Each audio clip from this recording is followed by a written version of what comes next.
Okay, okay. Thank you all of you. Thank you very much. మరొకసారి మన యొక్క partnership India సహవాసంలో ఈ విధంగా మనందరం కూడా కలిసి మరి ఒక ప్రత్యేకమైన అంశాన్ని గురించి ధ్యానించడానికి దేవుడు మనకిస్తున్నటువంటి సమయాన్ని బట్టి దేవునికి ప్రత్యేకంగా వందనాలు చెల్లిస్తూ ఉంటున్నాను. అదే సమయంలో నాకు ఈ అవకాశం ఇచ్చినటువంటి పార్ట్నర్షిప్ ఇండియా కుటుంబం అంతటికి కూడా ప్రత్యేకంగా వందనాలు చెల్లిస్తూ ఉంటున్నాను. ఆ, మీకు అంటే నేను కూడా ఒక పాట పాడాలని ఆశపడుతూ ఉంటున్నాను. ఆ,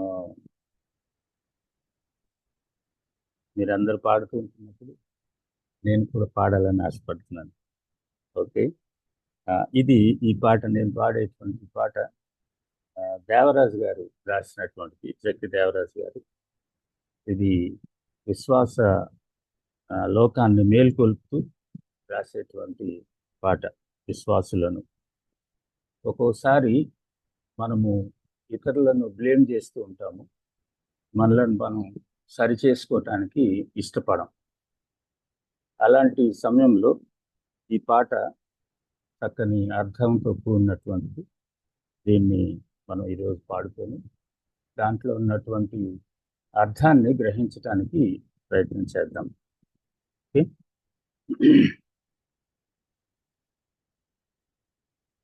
మేలుకో విశ్వాసి మేలుకో, చూచుకో నీ స్థితిని కాచుకో. మేలుకో విశ్వాసి మేలుకో, ఇది అంత్యకాలం భ్రష్టత్వ కాలం. ఇది అంత్యకాలం భ్రష్టత్వ కాలం.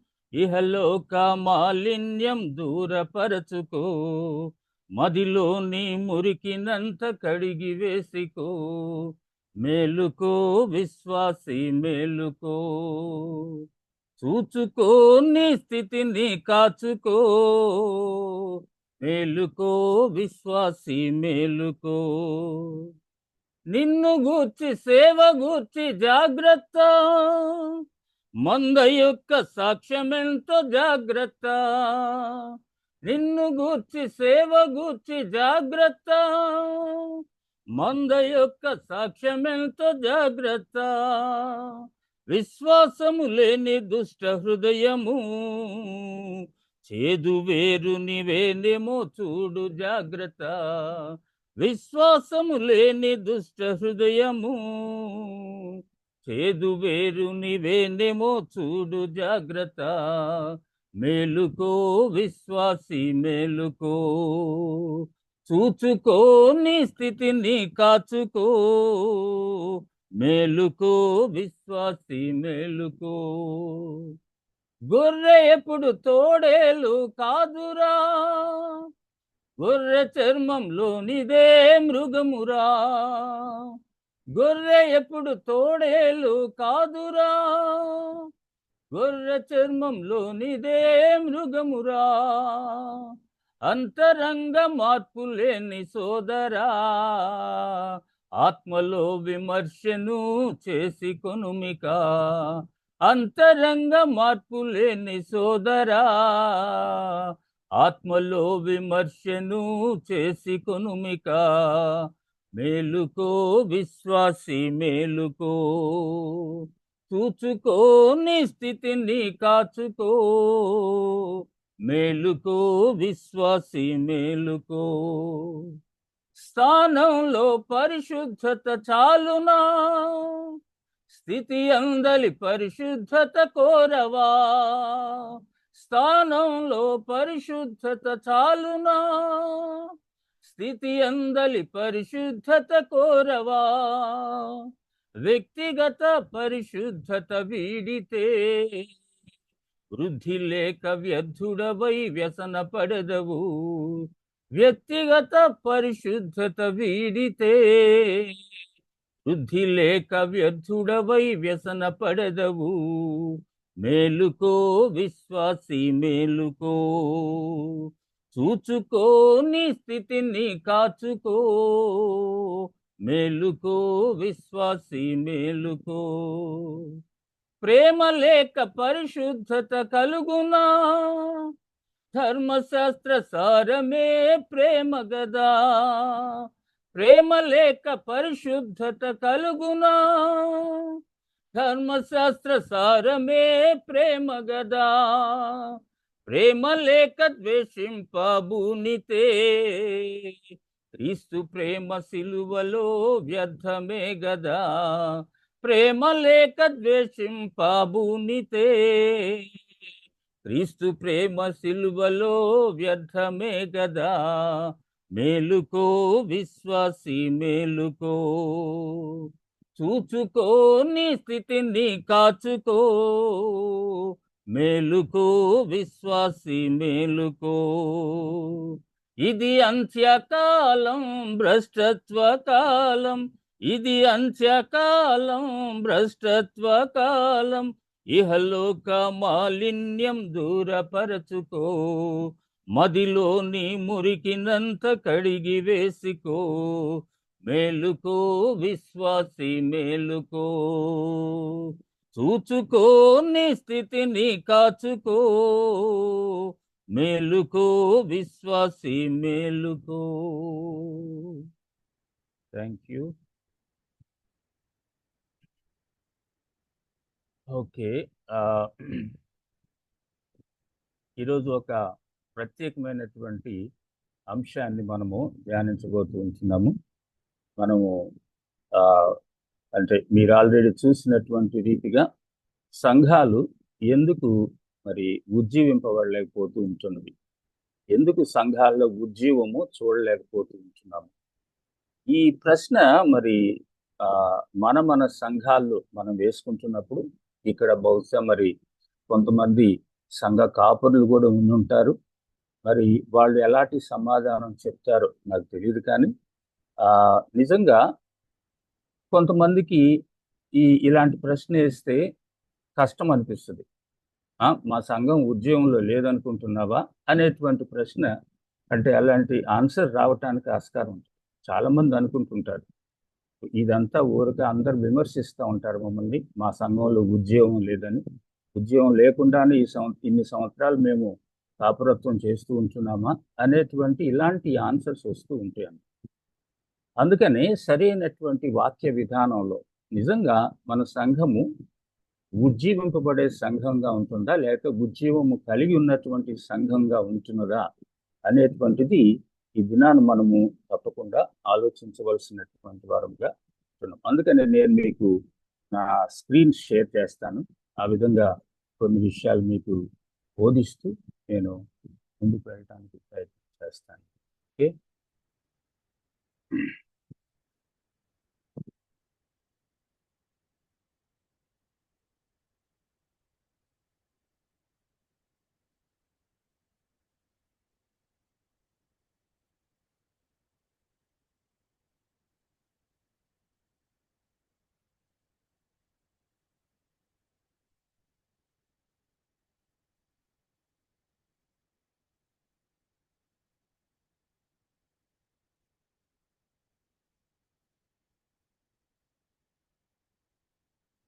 రైట్.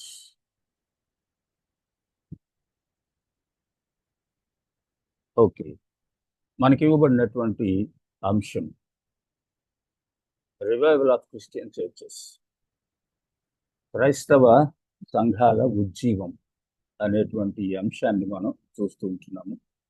ఎందుకు అనేటువంటిది తర్వాత మన యొక్క అంశంలో మనము చూద్దాం. అంతే కదా, అదే నేను చేసింది కూడా లేదా?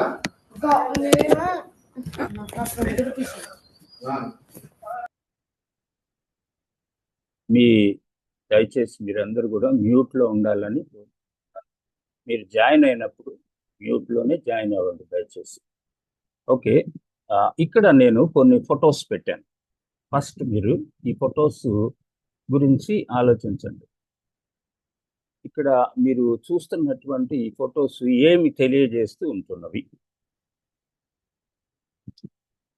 మీరు నేను ప్రశ్నిస్తున్నప్పుడు కొంతమంది మ్యూట్ చేసుకొని సమాధానం చెప్పండి. సమాధానం చెప్పాలనుకునేవారు సమాధానం చెప్పాలని నేను మనవి చేస్తున్నాను. ఆరాధన చేస్తున్నారండి. ఇంకా స్తుతిస్తున్నారు. అండి ఎలుగెత్తి ఏడవటమా?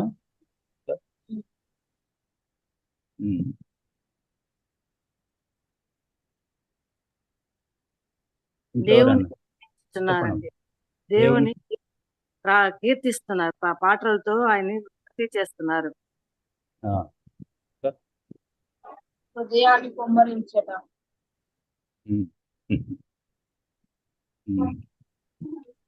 అంటే గొప్ప ఉద్యమం కనబడుతుందండి. రైట్. ఒక తమ్ముడు మాత్రం ఆ ఫొటోస్ చూడటంతోనే మన అంశానికి తగినటువంటి రీతిగా ఆ ఆన్సర్ చెప్తా ఉన్నాడు. Very good, thank you. ఐక్యంగా ఆరాధిస్తున్నారు బ్రదర్. అండి ఐక్యంగా ఆరాధిస్తున్నారు, యూనిటీగా. Right, okay. ఇది ఎక్కువగా అంటే ఇలా చేస్తే ఉద్యమము ఉట్టి పడుతూ ఉన్నది అని కొంతమంది యొక్క అభిప్రాయం. ఇలా చేతులు పైకెత్తి ఆ పరవశించిపోతూ ఆ విధంగా పాటలు పాడటం కానీ, ఆ విధంగా కొంతమంది డాన్సులు వేస్తూ కూడా చేస్తారు ఈ దినాల్లో. చాలా ఉద్యమము అక్కడ ఉన్నది, రివైవల్ వచ్చింది అక్కడ అని కొంతమంది తలంచుతూ ఉంటారు. నిజంగా ఇది ఉజ్జీవానికి సంకేతంగా ఉన్నదా? Is this called the revival? Revival అంటే ఉద్యమం అంటే ఇదేనా?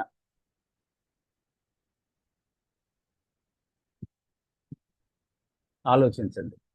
అంటే ఈ విధంగా మనము యాక్షన్ చేయటం ద్వారా నిజంగా మనలో ఉద్యమం ఉన్నట్టేనా? మరి అలా అనుకుంటే ఎక్కువగా ఇక్కడ పాశ్చాత్య దేశాల యొక్క ఫొటోస్ చూస్తూ ఉన్నాం మనం.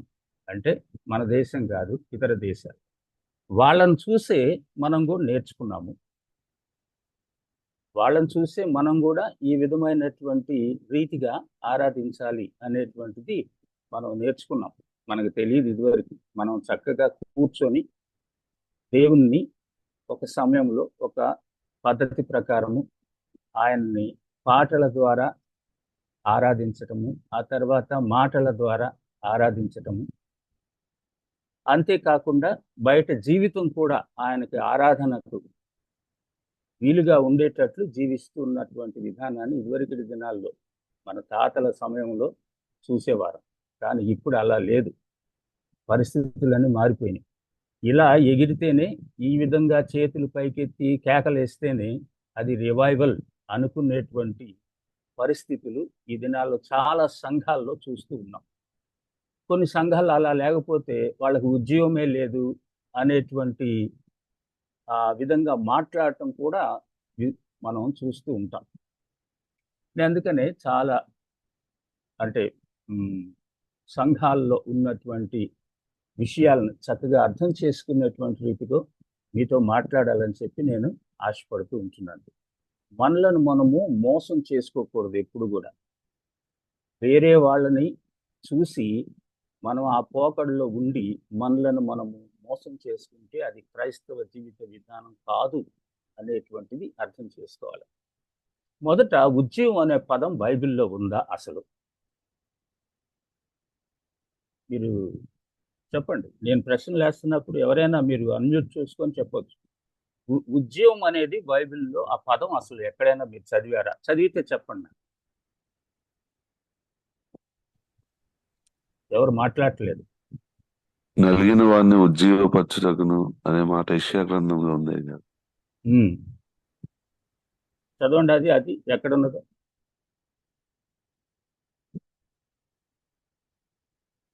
ఎన్నో ఎక్కడ మీరు చూసింది చదవండి.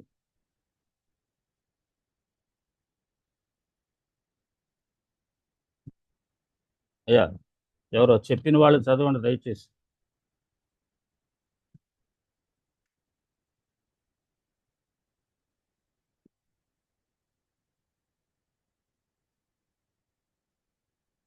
మాట్లాడలేదు. ఎవరు మాట్లాడింది?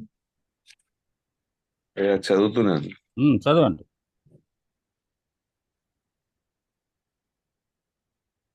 పరిశుద్ధుడును నిత్య నివాసైన వాడు ఇలాగ సెలవిచ్చుచున్నాడు. అది రిఫరెన్స్ చెప్పండి దయచేసి, వేరే వాళ్ళు చూస్తారు కదా. యెషయా గ్రంథము 57వ అధ్యాయము 15 వచనం. చదవండి. పరిశుద్ధుడును నిత్య నివాసైన వాడు ఇలా సెలవిచ్చున్నాడు, నేను మహోన్నతమైన స్థలములలో నివసించువాడు అయినను వినయము గల వారి ప్రాణమును ఉజ్జీవింప చేయుటకును, నలిగిన వారి ప్రాణమును ఉజ్జీవింప చేయుటకును వినయం గల వారి యొద్దను దేని మనసు గల వారి యొద్దను నివసించుచున్నాను. Right, very good.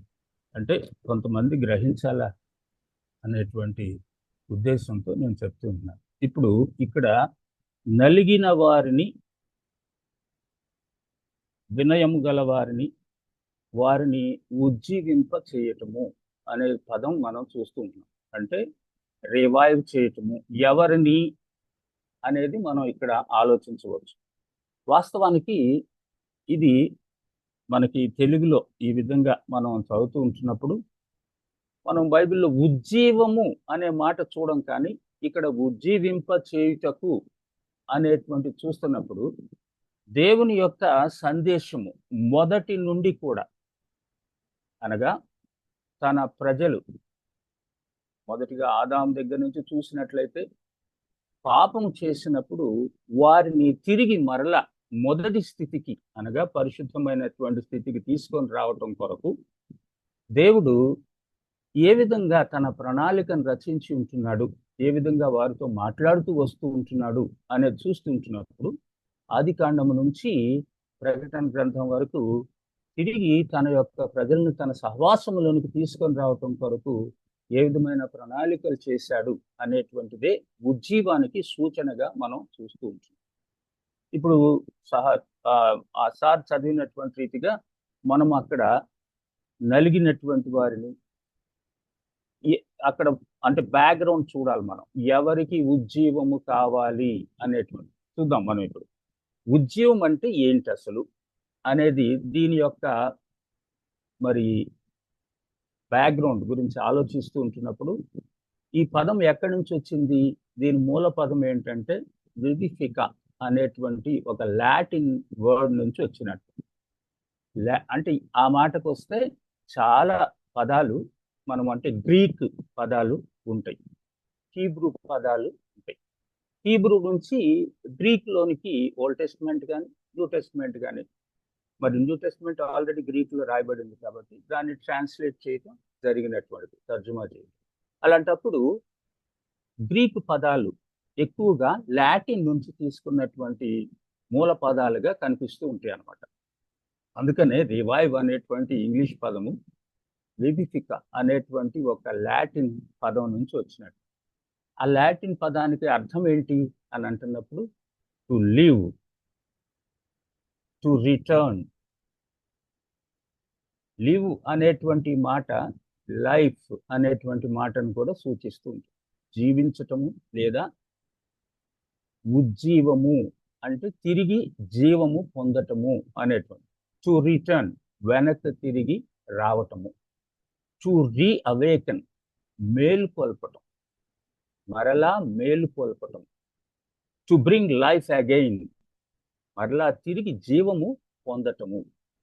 ఇలాంటి అర్థంతో కూడినటువంటి ఈ పదం, ఈ ఉజ్జీవము అనేటువంటి పదం సంఘ విశ్వాసుల ఆత్మీయ మేలుకొల్పును తెలియచేసేదిగా మన యొక్క క్రైస్తవ దృక్పథంలో మనము ఆలోచిస్తూ ఉంటున్నాము. అనగా సంఘములో ఉన్నటువంటి విశ్వాసులు, క్రీస్తుని నమ్మినటువంటి విశ్వాసులు, రక్షణలోనికి వచ్చినటువంటి విశ్వాసులు, వారిని ఆత్మీయ మేలుకొల్పు కొరకు ఉపయోగించేటువంటి పదంగా దీన్ని మనం చూస్తూ ఉంటున్నాం. విశ్వాసి జీవితం జరిగేటువంటి మార్పును గురించి అపోస్తలుల కార్యాలు 2వ అధ్యాయంలో జరిగినటువంటి ఆ ఇన్సిడెంట్ కానీ, పేతురు చేసిన ప్రసంగం కానీ మనం గమనించవచ్చు అన్నమాట. అనగా దేవుడు ఆ యొక్క 12 మంది శిష్యులను ఒకానొక టైంలో ప్రభువును విడిచి పారిపోయినటువంటి వారిని, అనగా ఆయన శ్రమ పడేటువంటి సమయంలో, శిలువకు అప్పగించబడుతున్నటువంటి సమయంలో వెనక్కి వెళ్ళిపోయినటువంటి శిష్యులను తిరిగి మరలా తన సహవాసములోనికి, తన పునరుద్ధానము వలన, పునరుద్ధాన శరీరాన్ని వారికి చూపించుట ద్వారా, వారు దాన్ని తాకి చూచుట ద్వారా ఎలా మరలా తిరిగి విశ్వాసంలో కట్టబడ్డారు అనేటువంటిది తెలియజేస్తున్న విధానం చూస్తాం. పేతురు విషయం మనం ఆలోచించినప్పుడు, పేతురు ఒకానొక టైంలో ఆయన ఎవరో నాకు తెలియదండి అని 3 సార్లు మరి బొంకినటువంటి పేతురు, అబద్ధమాడినటువంటి పేతురు, అపోస్తల కార్యాలు 2వ అధ్యాయంలో చూస్తున్నట్లయితే గొప్ప ప్రసంగం చేసినట్టు చూస్తాం. అక్కడ ఆయన ఎవరో నాకు తెలియదన్నటువంటి ఈ పేతురు ఇక్కడ మీరు ఆ యేసుక్రీస్తుని సిలువ వేసి చంపేశారు, ఆయన తిరిగి లేచాడు, దానికి మేమందరము సాక్షులము అని అంటున్నాడు. అంటే ఉజ్జీవింపబడిన విధానము చూస్తాం మనం పేతురు జీవితంలో. అనగా పడిపోయిన స్థితి నుండి మరలా తిరిగి లేచినటువంటి స్థితి. అంటే అక్కడ మనం గమనిస్తుంటున్నప్పుడు యేసుప్రభు వారు శిలువ మీద వేలాడుతుంటున్నప్పుడు శిష్యులు ఎవ్వరూ లేరు అసలు, ఒక్క యోహాను తప్పితే. అది కూడా యోహాను శిలువకు చాలా దగ్గరగా ఉన్నట్టు మనకు అర్థమవుతుంది. అనగా యేసుప్రభు మాట్లాడేటువంటి ఆ విషయాలు యోహాను వినడానికి దగ్గరగా ఉన్నాడు, అంటే అంత దగ్గరగా ఉన్నాడు అన్న. ఆ యోహానుతో పాటు యేసుప్రభు యొక్క తల్లి, ఇంకా మిగిలినటువంటి కొంతమంది స్త్రీలు కూడా అక్కడ ఉన్నట్టు మనం గమనిస్తాం. ఎందుకు ఈ విషయాన్ని జ్ఞాపకం చేస్తున్నానంటే, యోహాను ఒక్కడి తప్పితే మిగిలినటువంటి వారు చాలా మంది శిష్యులు, ఆ 11 మంది శిష్యులు ఎవరూ లేరు. ఒకరేమో ఊరేసుకొని చనిపోయాడు, మిగిలిన 10 మంది శిష్యులు ఎక్కడ కనబట్టలేదు మనకు అక్కడ దగ్గరలో, ఉన్నట్టు ఆనవాళ్ళు లేవు అసలు. కానీ పేతురు విషయంలో మనం చూస్తూ ఉంటున్నప్పుడు తర్వాత తను ప్రభు యొక్క పునరుద్ధాన శరీరం చూసి, తోమా కూడా తాకి చూసి, గాయాల్లో వేళ్ళు పెట్టి చూసి, వాళ్ళు రివైవ్ అయ్యి వాళ్ళు మరలా ఆయన యొక్క సువార్తను ప్రకటిస్తూ వచ్చినటువంటి సందర్భాలను మనం చూస్తాం.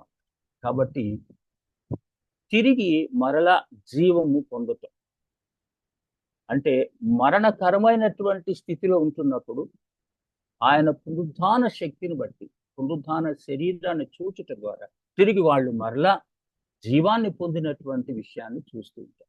గమనించండి దేవుని బిడ్డలారా, దీంట్లో మనము 3 విషయాలు చూడాలి. వ్యక్తిగతమైనటువంటి మార్పు అంటే మొదటిగా మన జీవితంలో ఉజ్జీవం అనేది వ్యక్తిగతంగా రావాలి. మనము ఎక్కడో ఎవరిలోనో ఉజ్జీవాన్ని తీసుకొని రావటానికి ప్రయత్నం చేయడానికంటే ముందు మనము రివైవ్ అవుతున్నామా అనేటువంటిది మనం ఆలోచించాలి. పేతురులో మార్పు వచ్చింది కాబట్టి పేతురు అనేక మందికి ఆ పునరుద్ధాన జీవిత విషయాన్ని గురించి బోధిస్తూ ఉంటున్న విధానం చూస్తాం. ఆ తర్వాత మనలో మార్పు వచ్చినప్పుడు, అనగా వ్యక్తిగతంగా ప్రతి విశ్వాసిలో మార్పు వస్తుంటున్నప్పుడు సంఘమంతా కూడా ఉజ్జీవింపబడుతూ ఉంటుంది, అనగా మార్పు చెందుతూ ఉంటుంది అన్నమాట.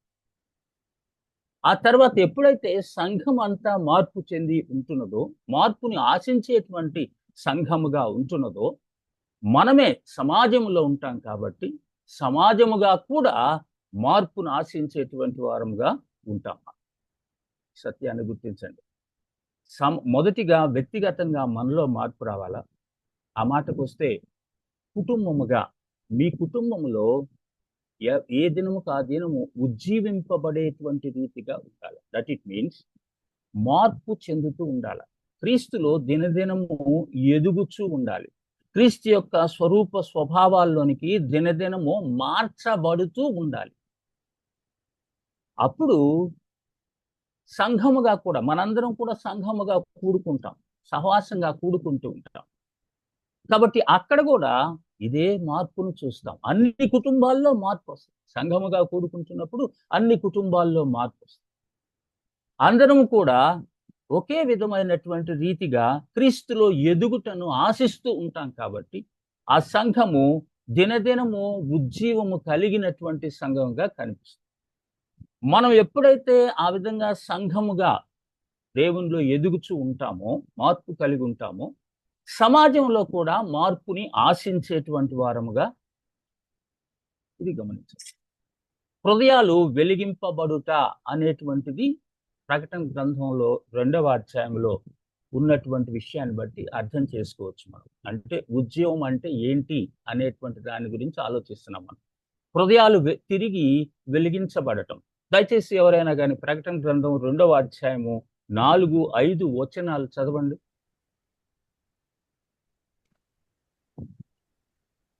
అయినను మొదట మొదట నీకుండిన ప్రేమను నీవు వదిలితివని నేను నీ మీద తప్పు ఒకటి మోపవలసి ఉన్నది.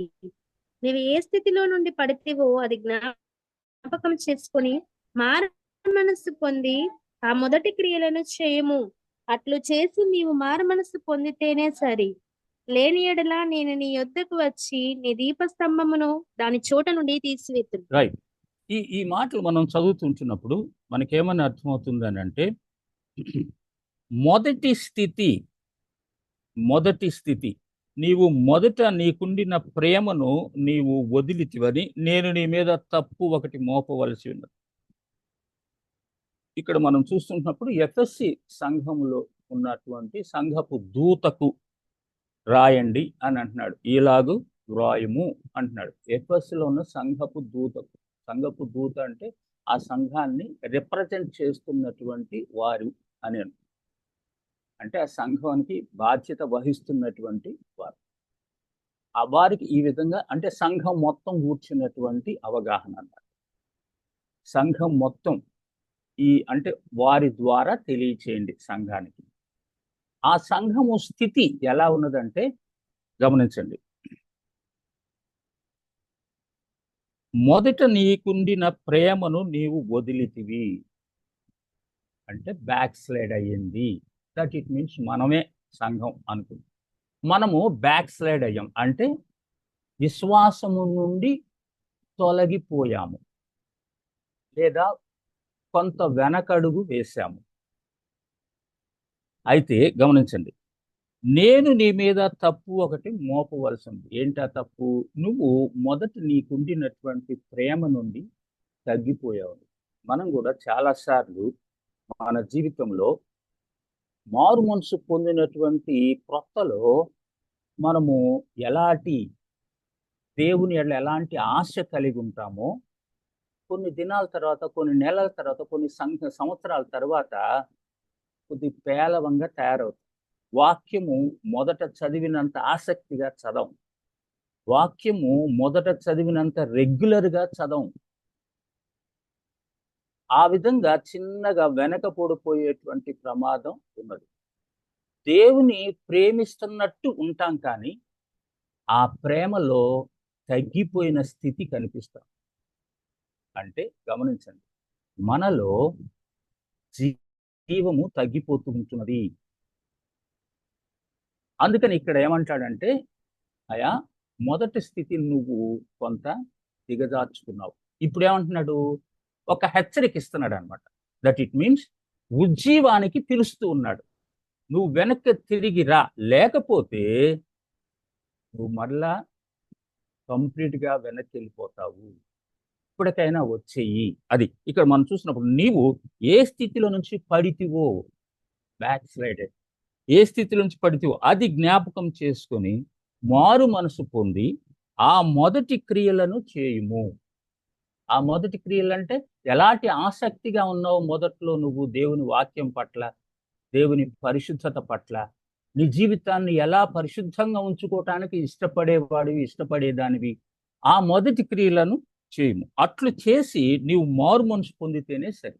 అనగా మారు మనసు అంటే రిపెంటెన్స్, అంటే మరలా తిరిగి మొదటి స్థితికి రావటం, అంటే వెనక్కు తిరిగి రావటం. లేని ఎడల నేను నీ యొద్దకు వచ్చి నీ దీపస్తంభమును దాని చోట నుండి తీసివేతును.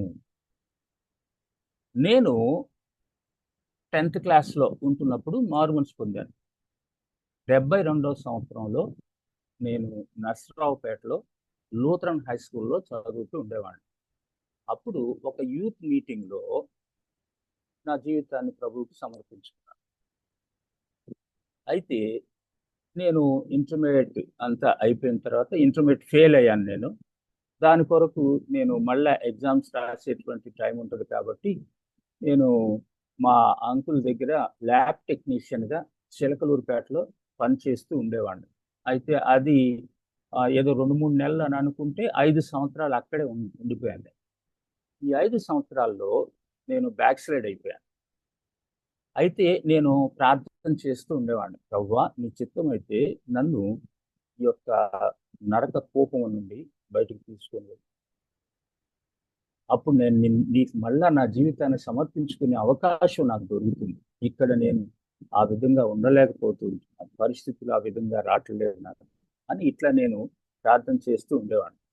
దేవుడు నాకు ఆ యొక్క 5 సంవత్సరాలు నేను అక్కడ ఉన్నప్పుడే టీచర్ ట్రైనింగ్ చేయటము, ఆ విధంగా తర్వాత నేను జాబ్ కొరకు ప్రయత్నం చేయటము. నేను తెలంగాణ వచ్చేసాను. తెలంగాణలో వరంగల్ జిల్లాలో దోర్నకల్ అనే ప్రాంతంలో ఎయిడెడ్ పోస్ట్ ఖాళీగా ఉందనంటే నేను అక్కడ ఎయిడెడ్ పోస్ట్కి వెళ్ళాను. దేవుడు కృపను చూపించి నా ఎడల ఆయన ఉద్యోగం ఇచ్చాడు నాకు. అక్కడ ఏ విధమైన కష్టం లేకుండా, ఎలాంటి చింత బాధ లేకుండా అక్కడ ఉద్యోగం ఇచ్చాడు నాకు. నేను అక్కడ ఒక 2 years అట్లాగే ఆ బ్యాక్ స్లైడ్ అయిన స్థితిలోనే నేను అక్కడ జీవిస్తూ ఉన్నాను. అయితే ఒకానొక సమయంలో ఒక EU మీటింగ్లో ఇవాంజలిస్టిక్ ఈవినింగ్స్ అనమాట జరుగుతుంటున్నప్పుడు అక్కడ నేను తిరిగి మరలా దేవునికి నా జీవితాన్ని తిరిగి సమర్పించుకోవటం జరిగింది. తిరిగి మార్మన్స్ పొందటం కాదు, అది మార్మన్స్ ఎప్పుడో పొందాను, తిరిగి సమర్పించుకున్నాను నేను. గమనించండి, దేవుడు దేని ద్వారా మాట్లాడాడు నాకంటే ఇదిగో ఈ వాక్యం ద్వారా మాట్లాడు. మొదట నీకు చాలా ఆసక్తి ఉన్నది కానీ పడిపోయావు. అయితే దేవుడు నీకు ఇప్పుడు అవకాశం ఇచ్చాడు. ఏమంటున్నాడు? నువ్వు ఏ స్థితిలో నుండి పడిపోవో అది జ్ఞాపకం చేసుకొని మారు మనసు పొంది ఆ మొదటి క్రియలను చేయండి. అట్లు నువ్వు చేసి మారు మనసు పొందితేనే సరే, లేని ఎడల నేను నీ యొద్దకు వచ్చి నీ దీపస్తంభం నుండి తీసివేత. కాబట్టి దేవుని బిడ్డారు, తిరిగి మరలా నేను నా జీవితాన్ని సమర్పించు. నా హృదయము ఒకసారి వెలిగించబడింది.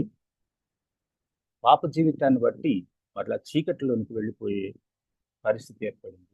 దేవుడు మరలా నన్ను ఆ విధంగా తిరిగి సమర్పించుకోవటానికి, అనగా వెనక్కి తిరిగి రావటానికి, నాలో ఉజ్జీవాన్ని కలుగు చేశాడు అని చెప్పడానికి ఉదాహరణ చెప్తున్నాను.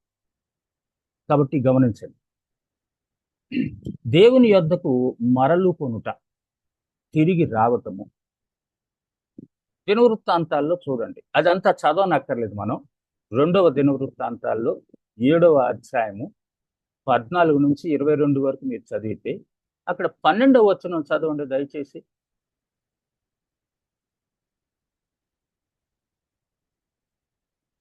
ఎవరైనా తీశారా?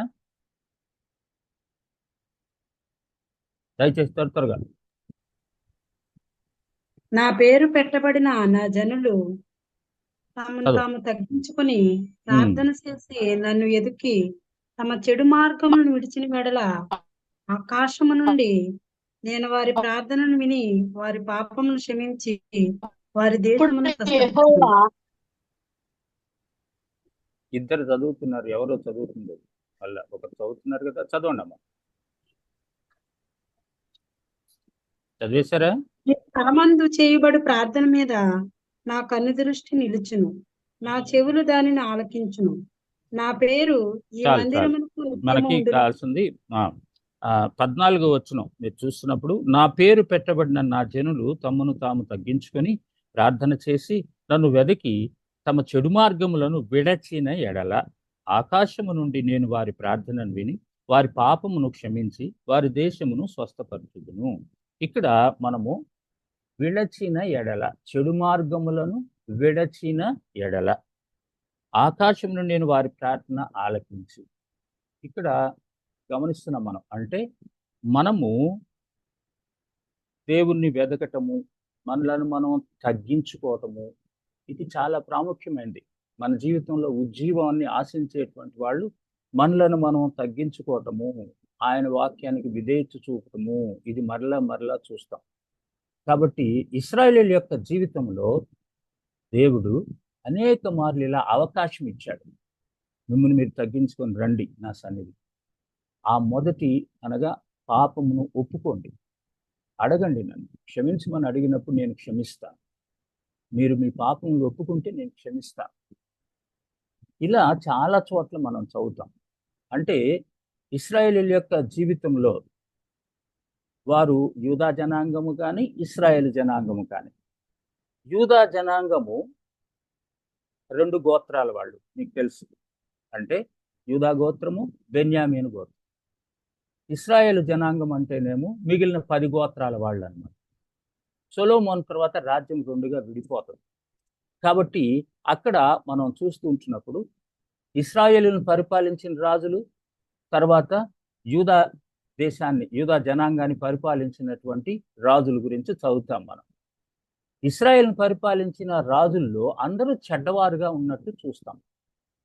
యూదాను పరిపాలించినటువంటి రాజులలో కొంతమంది దేవుని మాట విని దేవుని యొక్క మార్గముల్లో ప్రజలు నడిపించడానికి ఇష్టపడిన వారుగా ఉంటారు. వాళ్ళు 8 మంది గురించి మనం చదువుతాం. అయితే ఇక్కడ మనం జ్ఞాపకం చేసుకుంటుంది ఏంటంటే, ఈ రాజుల కాలంలో చాలా మంది ప్రజలను తప్పుత్రోవ పట్టించారు. విగ్రహాల వైపు, వాళ్ళని విగ్రహ పూజ వైపు నడిపించారన్నమాట. సో దేవుడు అందుకని ప్రవక్తల ద్వారా వారిని హెచ్చరించాడు. వాళ్ళని హెచ్చరిక వర్తమానాలు ఇచ్చాడు. మీరు రండి, లేకపోతే మీరు శత్రువుల చేతికి అప్పగించబడతారు, మీరు తిరిగి రావాలి అనేటువంటిది చెప్పినట్టు మనం చూస్తాం. దాని ద్వారా చాలా మంది జీవితాల్లో కొన్నిసార్లు వాళ్ళు వచ్చారు, మళ్ళా వెనక్కి తిరిగి వెళ్ళిపోయారు. కొన్నిసార్లు వచ్చారు, మళ్ళా వెనక్కి తిరిగి వెళ్ళిపోయారు. కొంతమంది రాజులు వారిని హెచ్చరించడం బట్టి యూదా జనాంగంలో వారు తిరిగి వచ్చారు, మళ్ళా వెనక్కి తిరిగి వెళ్ళిపోయారు. వాళ్ళు దేవుని మాట వినకపోవటం వలన శత్రువుల చేతికి అప్పగించబడ్డారు. అయినా కానీ దేవుడు వారికి ఒక వాగ్దానం ఇచ్చాడు, 70 సంవత్సరాల తర్వాత మరలా తిరిగి వస్తారు మీరు. అయితే ఇశ్రాయేలీయులు అయితే అష్షూరీయుల చేతి కిందకి వెళ్ళిపోతారు. ఇశ్రాయేలీయులు ఎక్కడా కూడా తిరిగి వచ్చినట్టు దాఖలాలు ఎక్కడ కనబడలేదు. యూదా జనాంగం మాత్రం తిరిగి వచ్చినట్టు బైబిల్ నందుకు మనకు అనేక పాటు చూస్తాం. ఈ యొక్క మరి ప్రవక్తలు కూడా వారిని హెచ్చరించినటువంటి విధానం చూస్తాం. అంటే దేవుడు అనేక మార్లు వారి జీవితాల్లో ఉజ్జీవాన్ని తీసుకొని రావటం కొరకు, అనగా తిరిగి మరలా దేవుని సన్నిధికి, దేవుని సహవాసంలోనికి రావటం కొరకు అవకాశాలు ఇచ్చినటువంటి సందర్భాలు చూస్తాం. దేవుని బిడ్డలారా గమనించండి. దిద్దుబాటు అని అంటాం. ఉజ్జీవానికి ఇంకొక మాట చెప్పాలని అంటే దిద్దుబాటు. అనగా మన జీవితంలో తప్పులు మనము గమనించి వాటిని సరిదిద్దుకొని దేవుని వైపు మళ్ళా తిరగటము, త్వరగా వెళ్తాను. తిరిగి జీవము పొందటం అనేది ఇంకో చోట మనం చదువుతాం. అంటే యెహెజ్కేలు గ్రంథంలో 37వ అధ్యాయంలో ఎండిన ఎముకలను గూర్చినటువంటి విషయంలో మనం చదువుతూ ఉంటున్నప్పుడు, ఎముకలు ఎండిపోయి వాటి మీద ఏ విధమైనటువంటి మాంసము లేకుండా, అవి కంప్లీట్గా జీవము లేకుండా ఉంటున్నప్పుడు ప్రవక్త ద్వారా దేవుడు ఆ ప్రవచనాల ద్వారా వారిని మళ్ళా తిరిగి జీవములను తీసుకొని వచ్చింది. అనగా ఇశ్రాయేలీయుల యొక్క స్థితిని అక్కడ వర్ణిస్తూ ఉంటాడు. ఇశ్రాయేలీయులు ఎండిన ఎముకలతో సమానంగా ఉంటున్నట్టు దేవుడు తన వాక్యం ద్వారా ప్రవక్తలను పంపించి ఆ వాక్యం వరకు ఇంప్లిమెంట్ చేయటం ద్వారా తిరిగి మళ్ళా జీవము పొందటం, ఆ యొక్క ఎముకలకు మరలా మాంసము అంతా ఏర్పడి వాళ్ళు తిరిగి మరలా జీవము రావటం. అంటే ఇశ్రాయేలీయులు అలాంటి భయంకరమైన స్థితిలో ఉంటున్నప్పుడు తన బిడ్డల ద్వారా, తన వాక్యం ద్వారా తిరిగి వారికి జీవాన్ని ఇచ్చినటువంటి సందర్భాన్ని చూస్తాం. గమనించండి. తర్వాత నూతనంగా జీవితం ప్రారంభించటము అనేది చూస్తాం. అంటే ఇక్కడ మనము టు బ్రింగ్ లైఫ్ అగైన్ అని ఇందాక మనం రాసుకున్న దాన్ని నేను వివరించడానికి ప్రయత్నం చేస్తున్నాను. గమనించండి. తిరిగి రావటం, మేల్కొల్పటం, అనగా పాపపు స్థితిలో, మరణించిన స్థితిలో, చనిపోయిన స్థితిలో ఉంటున్నప్పుడు వారిని తిరిగి మళ్ళా మేల్కొల్పటము అనేటువంటిది ఈ యొక్క ఉదాహరణలన్నింటిలో కూడా మనం చూస్తున్నాం. నూతనంగా జీవితం ప్రారంభించడం, దేవుడు మనకి నూతనంగా జీవితాన్ని మరలా ప్రారంభించడానికి అవకాశం ఇస్తూ ఉంటున్నాడు అనేది. అనగా మనం పడిపోయిన స్థితి నుంచి తిరిగి లేవండి. వాళ్ళు ఎవరో మాట్లాడుతున్నారు, వాళ్ళు మ్యూట్లో పెట్టుకోండి దయచేసి. అయితే అయితే గమనించండి, నేను ఇక్కడ ఒక ప్రశ్న వేశాను. ఒకసారి రాసుకోండి, మేడంతో ఫోన్ మాట్లాడొస్తాను. మీరు అది ఎవరు అయ్యా, అందరిని మ్యూట్ చేస్తావా? రైట్. ఇక్కడ మనము మన యొక్క సంఘాలలో మనము ఉజ్జీవ సభలని పెడుతూ ఉంటాం. ఉజ్జీవ సభలు అని నేను ఇక్కడ ఒక ప్రశ్న వేశాను మీకు. ఉజ్జీవ సభలు ఎవరికి కావాలి? మీరు చెప్పండి, ఎవరైనా కానీ అన్మ్యూట్ చేసుకొని. ఉజ్జీవ సభలు ఎవరికి కావాలి? కొంతమందే చెప్తా ఉన్నారు, ఇక్కడ చాలా మంది ఉన్నారు. మరి ఎక్కడైతే సంఘంలో ఉద్యమం లేకుండా ఉందో అక్కడ కావాలి. అంటే సంఘం అంటే ఎవరు? మళ్ళా విశ్వాసులు. రైట్, విశ్వాసులు. విశ్వాసుల్లో అనగా విశ్వాసులు చాలా మంది దేవుని అంటే దేవుని నమ్మినటువంటి వారిని విశ్వాసులు అంటున్నాం. మారు మనసు పొందిన వారిని, బాప్తిస్మం తీసుకున్న వారిని విశ్వాసులు అంటున్నాం. సో వాళ్ళల్లో పేల వచ్చి అంటే సరి అయినటువంటి జీవితం లేకుండా పట్టనట్టు ఉంటున్నప్పుడు, వాళ్ళు దేవుని కొరకు జీవించలేని పరిస్థితి కనిపిస్తూ ఉంటున్నప్పుడు అక్కడక్కడ మనకు తెలిసిపోతుంటుంది. అలాంటప్పుడు ఏం చేస్తామంటే సంఘం అంతా మనం ఉజ్జీవ సభలు పెట్టుకున్నాం. అందుకనే సంవత్సరానికి ఒకసారి, సంవత్సరానికి 2 సార్లు ఇట్లా కొన్ని సంఘాల్లో ఉజ్జీవ సభలు పెడతారనమాట. ఉజ్జీవ సభలు అవిశ్వాసులకు కాదు అనేది గుర్తుపెట్టుకో దేవుని బిడ్డలారా. మరి అవిశ్వాసులకి ఏం పెడతాం? సువార్త సభలు పెడతాం. అంతేకాని అవిశ్వాసులకు పెట్టిన సువార్త సభల్లో విశ్వాసులే కూర్చొని ఎవరైనా మారు మనసు పొందితే చేతులు ఎత్తనంటే మళ్ళీ అందరం చేతులు ఎత్తటానికి కాదు. అది సువార్త సభలు ఎవరి కొరకనంటే సువార్త విననటువంటి వారికి, మారు మనసు పొందనటువంటి వారికి సువార్త సభలు పెట్టాలి. ఉజ్జీవ సభలు సంఘం కొరకు పెట్టుకోవాలి. ఈ సత్యాన్ని గుర్తించండి. మనము చాలాసార్లు మన సంఘంలో ఉజ్జీవ సభలను పెట్టేసి మనము అవిశ్వాసులను అందరినీ ఆడ కూర్చోబెట్టి నువ్వు దేని గురించి మాట్లాడతావు? కాబట్టి ఈ డిఫరెన్షియేషన్ అర్థం చేసుకోవాలి. సంఘ పెద్దలు, సంఘ కాపరులు ఏదో ఒకటి నడిపించేద్దాం, పరిశుద్ధాత్మ దేవుడు కదా పనిచేసేది, మనం కాదు కదా అనేటువంటి మాటలు కాదు కావాల్సింది. మనం ఏది చేసినా ఒక క్రమమైనటువంటి పద్ధతిలో, క్రమశిక్షణ కలిగినటువంటి రీతిలో పరిశుద్ధాత్మ దేవుడు పనిచేయటానికి అవకాశం ఇచ్చి మనము పనిచేయాలి అనేటువంటిది ఇక్కడ నేర్చుకుంటూ ఉంటున్నాం. అందుకని నేను ఈ ప్రశ్న వేశాను. కాబట్టి దయచేసి దేవుని బిడ్డలారా గమనించండి. ఉజ్జీవం అంటే ఏంటనేది మనం అర్థం చేసుకున్నాం. ఎవరికి ఉజ్జీవం కావాలి అని అంటే విశ్వాసులకు కావాలి. అంటే బ్యాక్ స్లైడ్ అవుతున్నటువంటి విశ్వాసులు మరలా తిరిగి జీవము పొందటానికి కావాలి. అందుకని ఇక్కడ నేను ఇంకొద్దిగా వివరణాత్మకంగా మీకు చూపించాలని ఆశపడుతుంటున్నాను. జీవము, ఉజ్జీవం. జీవము అని అంటే ఆల్రెడీ మనము బ్రతికి ఉన్నటువంటి వారు. ఉజ్జీవం ఎవరికనంటే చనిపోతూ ఉన్నటువంటి వారికి లేదా చనిపోయినటువంటి వారికి. ఇక్కడ మనం చూస్తున్నప్పుడు యోహాను సువార్తలో యేసు ప్రభువు వారు అన్న మాటలు జ్ఞాపకం చేస్తున్నారు. 10వ అధ్యాయం 10వ వచనంలో అక్కడ ప్రభు ఏమంటాడంటే, జీవము, గొర్రెలకు జీవము కలుగుటకును అది సమృద్ధిగా కలుగుటకు నేను వచ్చి ఉన్నాను అంటాడు. గొర్రెలకు జీవము కలుగుటకును అది సమృద్ధిగా కలుగుటకును. సో యేసుప్రభు వారు జీవమును ఇవ్వటానికి వచ్చాడు, అది సమృద్ధిగా ఇవ్వటానికి వచ్చాడు. మరణించినటువంటి వాటికి జీవము కావాలి. కాబట్టి ఇక్కడ మనం చూస్తూ ఉంటున్నప్పుడు ఉజ్జీవము, జీవము వేరు అనేటువంటిది మీకు అర్థం కావటం కొరకు ఈ విషయాలు చెప్తున్నాను. జీవము ఎవరికంటే మరణించినటువంటి వాటి, అంటే అక్కడ స్వార్థ గురించి మాట్లాడుతూ ఉన్నాడు ప్రభువు. ఉజ్జీవము ఎవరికంటే వారు ఆల్రెడీ జీవములో ఉన్నారు, కానీ అది సరి అయినటువంటి జీవములో లేరు. వాళ్ళు మరలా వెనక్కి తిరిగి వెళ్ళిపోయేటువంటి పరిస్థితుల్లో ఉన్నారు.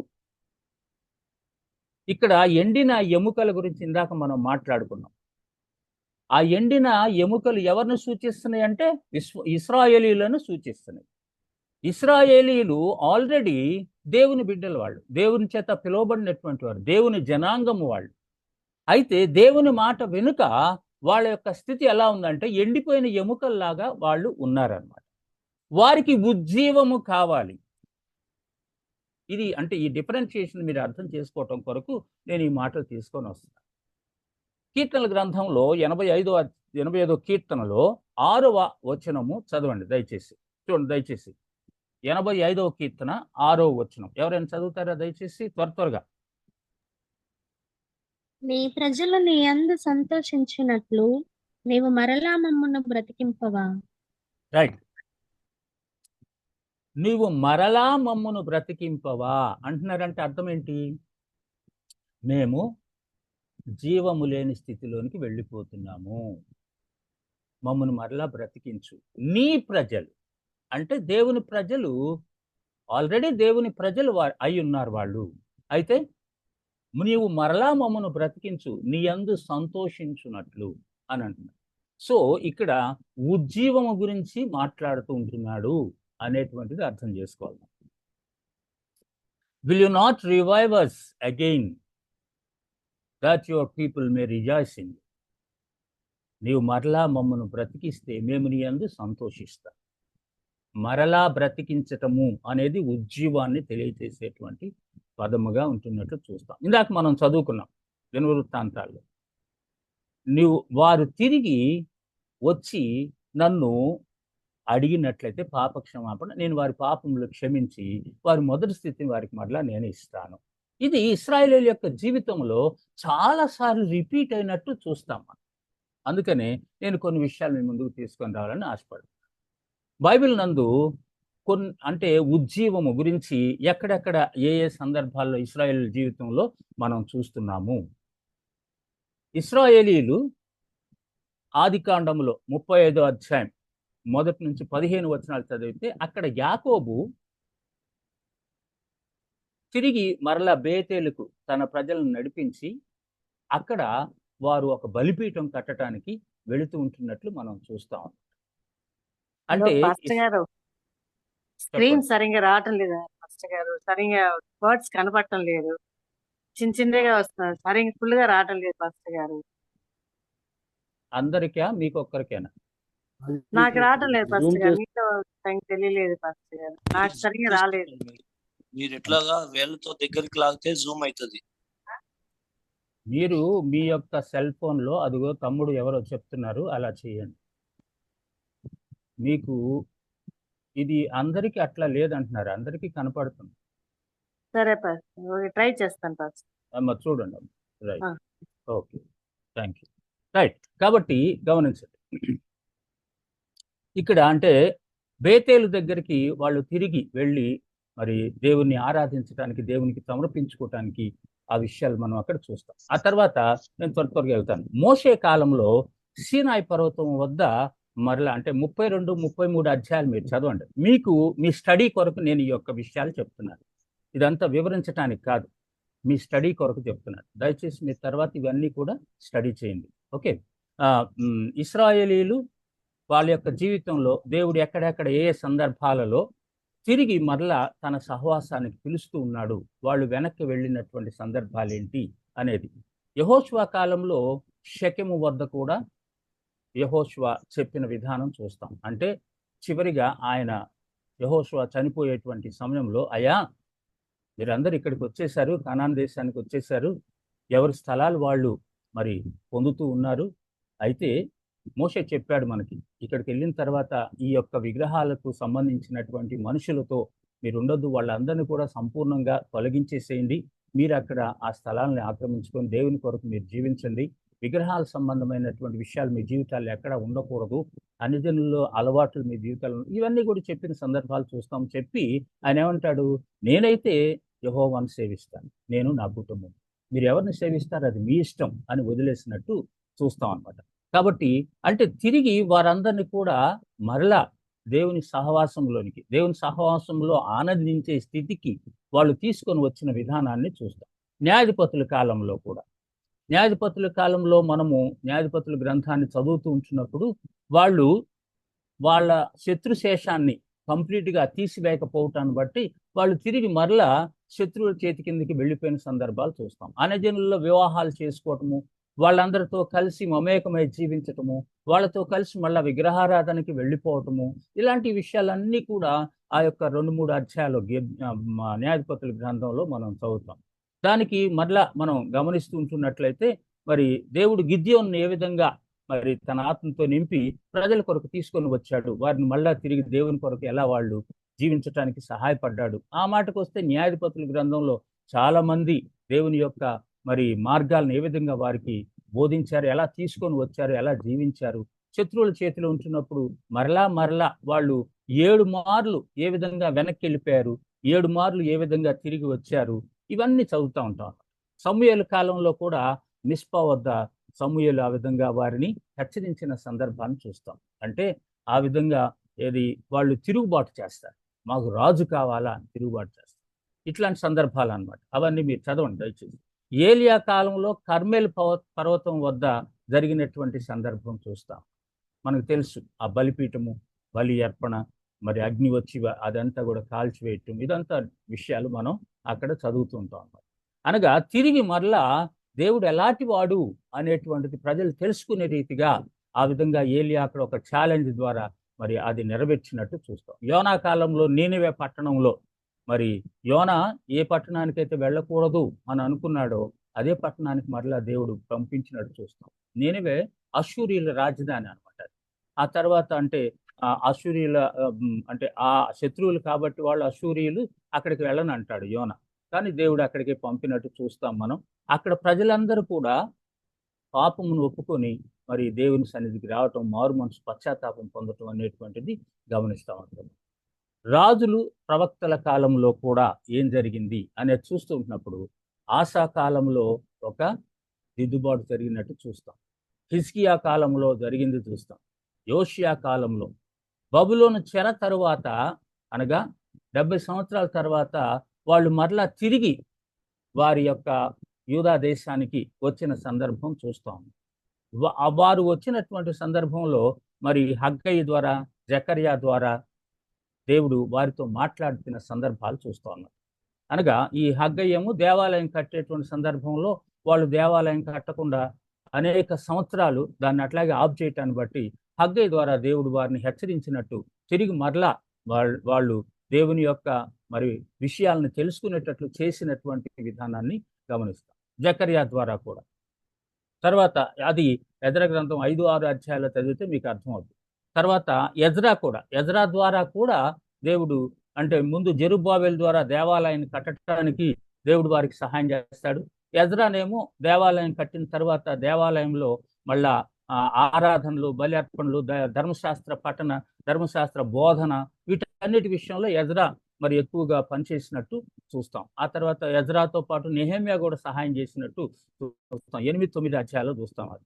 ఆ తర్వాత మనము గమనించినట్లయితే నెహెమ్యా మూడవ గుంపుగా మరి యూదా దేశానికి వెళ్ళి యెరూషలేం ప్రాకారం కడతాడు. యెరూషలేం ప్రాకారం అంటే పట్టణం చుట్టూ ప్రాకారం ఉంటుంది, శత్రు లోపలికి రాకుండా. ఆ పట్టణ ప్రాకారాన్ని నెహెమ్యా కడతాడు. అంటే ఇవన్నీ కూడా ఎందుకు చూస్తున్నామంటే దేవుడు ఒక్కొక్క సందర్భంలో ఒక్కొక్క వ్యక్తిని తన ప్రజలు తిరిగి మరలా జీవం పొందటానికి, తన ప్రజలు తిరిగి పొందటానికి, దేవుని కొరకు వాడబడటానికి అలా వ్యక్తులను వాడుకున్న విధానం చూస్తాం. ఇశ్రాయేలును గూర్చి చివరిగా యోవేలు ప్రవచనాన్ని చూస్తాం. అనగా చివరి దినాల్లో, అంత్య దినాల్లో దేవుడు తన ఆత్మను కుమ్మరిస్తాడు అనేటువంటిది చూస్తా ఉన్నాం. అంటే అది మనము పెంతెకోస్తు దినాన పేతురు ఆ యొక్క ప్రవచనాన్ని ఎత్తి చెప్పినటువంటి సందర్భాన్ని చూస్తా ఉన్నాం. ఆ ప్రవచనాన్ని ఎత్తి ఇదిగో ఆ యోబేలు ఎప్పుడైతే చెప్పాడో అది ఇక్కడ నెరవేరుతా ఉంటున్నది, పరిశుద్ధాత్మ దేవుడు అందరి మీదకి ఇక్కడ కుమ్మరింపబడ్డాడు, కాబట్టి వీరందరూ కూడా ఇప్పుడు క్రొత్త భాషలు మాట్లాడుతూ ఉంటున్నారు అనేటువంటి విషయాన్ని అక్కడ వివరించినట్టు చూస్తాం అన్నమాట. అంతేకాదు అదే సందర్భంలో ఎందుకు వీరి విధంగా మాట్లాడుతూ ఉంటున్నారు, దానికి కారణం ఎవరు, అసలు ఎవరు అనేటువంటి యేసుక్రీస్తు రక్షకుడు ఎలా అయ్యాడు అనేది ఆ 2వ అధ్యాయం అంతా కూడా పేతురు మనకి వివరించి చెప్పినట్టు చూస్తాం. తర్వాత యోవేలు చెప్పినటువంటి ఆ ప్రవచనము 800 సంవత్సరాల తర్వాత అపోస్తుల కార్యాలు 2వ అధ్యాయంలో మనం నెరవేరుతూ ఉంటున్నట్లు గమనిస్తాం. అంటే అది రాయబడింది తర్వాత, అనగా ముందుగా పెంతెకోస్తు దినాన ఆ యొక్క ప్రవచనం నెరవేరింది అనేది చూస్తాం. పెంతెకోస్తు అంటే వారముల పండుగ అని అంటాం మనం. అనగా 7 వారాలు చేస్తారు వాళ్ళు యూదులు. ఆ 7వ వారం అయిపోయిన తర్వాత 49 దినాలు చేసిన తర్వాత 50వ రోజుని పెంతెకోస్తు పండుగగా ఆచరిస్తారనమాట. పెంట అంటే 5 అని అర్థం. కాబట్టి ఆ విధంగా పెంతెకోస్త్ అనేటువంటి పండుగను వాళ్ళు ఆచరించినట్లు చూస్తాం మనం. కాబట్టి అక్కడ 800 సంవత్సరాల తర్వాత ఆ ప్రవచనం నెరవేరింది. ఆ ప్రవచనం బట్టి, దాన్ని వివరించటాన్ని బట్టి, యేసుక్రీస్తు యొక్క జనన మరణ పునరుత్థానాలన్నీ వివరించటాన్ని బట్టి ప్రవచనాలన్నీ నెరవేరినవి, యేసుక్రీస్తుని గురించి చెప్పండి ప్రవచనాలు నెరవేరినవి అని పేతురు ప్రసంగించటాన్ని బట్టి 3000 మంది అక్కడ మారుమనసు పొందినట్టు చూస్తాం అన్నమాట. అది గొప్ప ఉజ్జీవము, మొదటి అంటే సంఘం ఏర్పడక ముందు మొదటి ఉజ్జీవముగా చూస్తాం. పాత నిబంధన అంతానేమో తన ప్రజలు ఏ విధంగా పడిపోతూ లేస్తూ దేవుడు తన ప్రవక్తల ద్వారా సందేశాన్ని ఇచ్చి మరలా వాళ్ళు వెనక్కి తీసుకొని రావటము, ఈ ఉజ్జీవాన్ని అక్కడ మనం చూస్తాం అన్నమాట. నూతన నిబంధనలో పేతురు యొక్క ప్రసంగం ద్వారా మొట్టమొదటి ఉజ్జీవ సభ, వాస్తవానికి అక్కడ అనేక మంది సువార్త సభ అని చెప్పవచ్చు మనం. కానీ గొప్ప ఉజ్జీవం రగిలినట్టు అక్కడ 3000 మంది ఒకేసారి ప్రభువుని అంగీకరించినట్టు చూస్తాం అన్నమాట.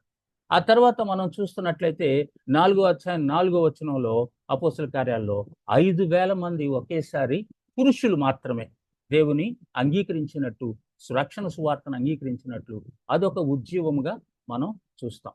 ఉజ్జీవం అని ఎందుకు అంటున్నామంటే యూదులు ఆల్రెడీ ఎవరు అనేటువంటిది తెలుసు. అంటే ప్రభువుని, యెహోవా దేవుని వాళ్ళు దేవునిగా అంగీకరించినటువంటి వ్యక్తులు, కాకపోతే వెనక్కి వెళ్ళిపోయినటువంటి యేసుక్రీస్తుని ఇప్పుడు రక్షకునిగా అంగీకరించి ప్రభు కొరకు వాళ్ళు జీవించడానికి తీర్మానం చేసుకున్నారు. ఆ తర్వాత మనం చూసినట్లయితే అంతియోకయలో గొప్ప సువార్త వినిపించబడటాన్ని బట్టి అక్కడ కూడా గొప్ప ఉజ్జీవం రగిలినట్టు చూస్తాం అన్నమాట. ఏంటది అంటే అక్కడికి మనం అది ఒకవేళ చదివినట్లయితే మీరు చూడండి, దయచేసి త్వరగా వెళ్ళిపోదాం. ఇంకా కొన్ని విషయాలు ఉన్నాయి కాబట్టి నేను ఇక్కడ మీకు చెప్పడానికి ప్రయత్నం చేస్తూ ఉంటున్నాను. త్వరగా గమనించండి. 11వ అధ్యాయంలో చూడండి, 11వ అధ్యాయంలో 19వ వచనం చూడవచ్చు మనం. 11వ అధ్యాయం 19. స్టెఫెను విషయం చదవండి ఎవరు చదువుతున్నారు? స్టెఫెను విషయంలో కలిగిన శ్రమను బట్టి చెదరిపోయిన వారు యూదులకు తప్ప మరి ఎవనికిని వాక్యము బోధింపక ఫెనీకే, కుప్ర, అంతియోకియా ప్రదేశముల వరకు సంచరించిరి. ఆగండి. అంటే ఇక్కడ చెదిరిపోయిన వారు అని అంటే అంతకుముందు శ్రమ వచ్చింది. పౌలు ఆయన అనేక మంది మరి విశ్వాసుల్ని హింసించినట్టు, సంఘాలని సర్వనాశనం చేస్తూ ఉంచినట్లు చూస్తాం. అది మనం 7వ అధ్యాయంలో చూస్తాం. అంటే స్టెఫెను చనిపోతాడు 7వ అధ్యాయంలో చివరిగా అన్నమాట. హతసాక్షి అవుతాడు, చంపేస్తాడు. ఆ తర్వాత అక్కడ మనము 8వ అధ్యాయంలో చూసినట్లయితే అక్కడ సంఘము గొప్ప హింస కలిగినందున 8వ అధ్యాయం 1వ వచనం, అపోస్తులు తప్ప అందరూ యూదయ సమరయ దేశంలో చెదరిపోయిరి అనేది చూస్తాం మనం. అదే ఇక్కడ మనం చదువుతుంది 19వ వచనంలో, చెదరిపోయిన వారు యూదులకు తప్ప మరి ఎవనికి నీ వాక్యము బోధింపక ఫెనీకే, కుప్ర, అంతియోక ప్రదేశముల వరకు సంచరించి. అప్పుడు ఏం జరిగింది చూడండి, అక్కడ 20వ వచనం చదవండి. కుప్రియులు కొందరును కురేనీయులు కొందరును వారిలో ఉండిరి. వీరు అంతియోకియాకు వచ్చి గ్రీసు దేశపు వారితో మాట్లాడుచు ప్రభువైన యేసును గూర్చిన సువార్త ప్రకటించిరి. అక్కడ గ్రీసు దేశపు వారితో అంతియోకయకు వచ్చి గ్రీసు దేశపు వారితో సువార్త ప్రకటించారు. అంటే వారికి యేసుక్రీస్తు గురించి బోధించారు. ఎవర? అంతియోకయలో ఉన్న గ్రీసు దేశపు వారు. చదవండి. ప్రభు హస్తము వారికి తోడై ఉండెను గనుక నమ్మిన వారనేకులు ప్రభువు తట్టు తిరిగిరి. వారిని గూర్చి చదవండి. వారిని గూర్చిన సమాచారము యెరూషలేములోనున్న సంఘపు వారు విని బర్నబాను అంతియోకియా వరకు పంపిరి. అతడు వచ్చి దేవుని కృపను చూచి సంతోషించి ప్రభువును స్థిర హృదయముతో హత్తుకొనవలనని అందరినీ హెచ్చరించెను. చాలమ్మా. ఇక్కడ మనం గమనిస్తున్నట్లయితే అంత్యోకయలో ఉన్న గ్రీకు వారికి కొంతమంది ఎవరు బోధించారు? కుప్రియులు, కురేనీయులు. వాళ్ళు ఈ అంత్యోకయలో ఉన్నటువంటి వారికి సువార్త ప్రకటించారనమాట. అయితే అక్కడ చాలా మంది ప్రభువును అంగీకరించారని యెరూషలేములో ఉన్నటువంటి సంఘానికి విషయం తెలియవచ్చింది. అప్పుడు ఏం చేశారంటే యెరూషలేములో ఉన్నటువంటి బర్నబాని వాళ్ళు అక్కడికి పంపించారనమాట. అంతియోకయకు పంపించారు. పంపించి అయ్యా నువ్వు అక్కడ ఉండి వాళ్ళని బలపరచు, విశ్వాసంలో స్థిరపరచు అని పంపించారు. బర్నబా అక్కడికి వచ్చేసరికల్లా అద్భుతమైనటువంటి ఉద్యమం వారిలో కనబడింది. అంటే దేవుని కృపను చూచి అని అంటున్నప్పుడు అనేక మంది ప్రభువుని తెలుసుకుంటాను బట్టి దేవుని కృప ఎంతగా విస్తరించింది ఇక్కడ అనేటువంటి ఉద్దేశంతో అక్కడ ప్రభువుని స్థిర హృదయంతో హత్తుకున్న వాళ్ళని వారిని హెచ్చరించారు. బర్నబాకి ఇంకో పేరేంటి? హెచ్చరిక పుత్రుడు. హెచ్చరిక పుత్రుడు అంటే అర్థం ఏంటంటే కౌన్సిలింగ్ చేయగలడు అనమాట. అంటే వారిని ప్రభువుని హత్తుకోమని చక్కగా వాక్య విధానంలో వారిని బలపరిచాడు అనమాట. చూడండి అక్కడ అతడు పరిశుద్ధాత్మతో సరే అయిపోయింది. ఆ బహుజనులు ప్రభు పక్షంలో చేరి బర్నబా వెళ్ళి అక్కడ సువార్త ప్రకటించడాన్ని బట్టి మళ్ళా అనేక మందిని బలపరచడాన్ని బట్టి అనేక మంది ఆడ ప్రభువుని హత్తుకున్నారు అనేది చూస్తున్నాం. అంతటా అతడు సౌలుని ఎదుగుటకు తార్సునకు వెళ్ళి అతన్ని కనుగొని అంత్యోకయకు తోడుకొని వచ్చాడు. సౌలు మరి తార్సులు ఎందుకున్నాడు అని అంటే మీరు 9వ అధ్యాయంలో 30వ వచనంలో చూసినప్పుడు అక్కడ 26 నుంచి 30 వరకు మీరు చదివితే సౌలుని చంపటానికి కొంతమంది ప్రయత్నం చేశారు. అందుకని 30వ వచనంలో సహోదరులు దీన్ని తెలుసుకొని అతన్ని కైసరేకు తోడుకొని వచ్చి తార్సునకు పంపిరి అనేది చూస్తాం మనం. అందుకని బర్నబా ఏం చేశాడంటే బర్నబా సౌలుని బాగా ప్రేమించినటువంటి వాడు. సౌలు యొక్క ఆత్మీయ స్థితి బాగా తెలుసు బర్నబాకి. ఎందుకంటే సౌలుని సంఘానికి పరిచయం చేసిన వాడు బర్నబాసు. అందుకని ఏం చేశాడంటే సౌలును తీసుకొని మరలా ఇక్కడికి అంత్యోకయకు తీసుకొని వచ్చాడు. అక్కడ ఏమనుంది? అంతటా అతడు సౌలుని వెదకుటకు తార్సునకు వెళ్ళి అతన్ని కనుగొని అంత్యోకయకు తోడుకొని వచ్చాను.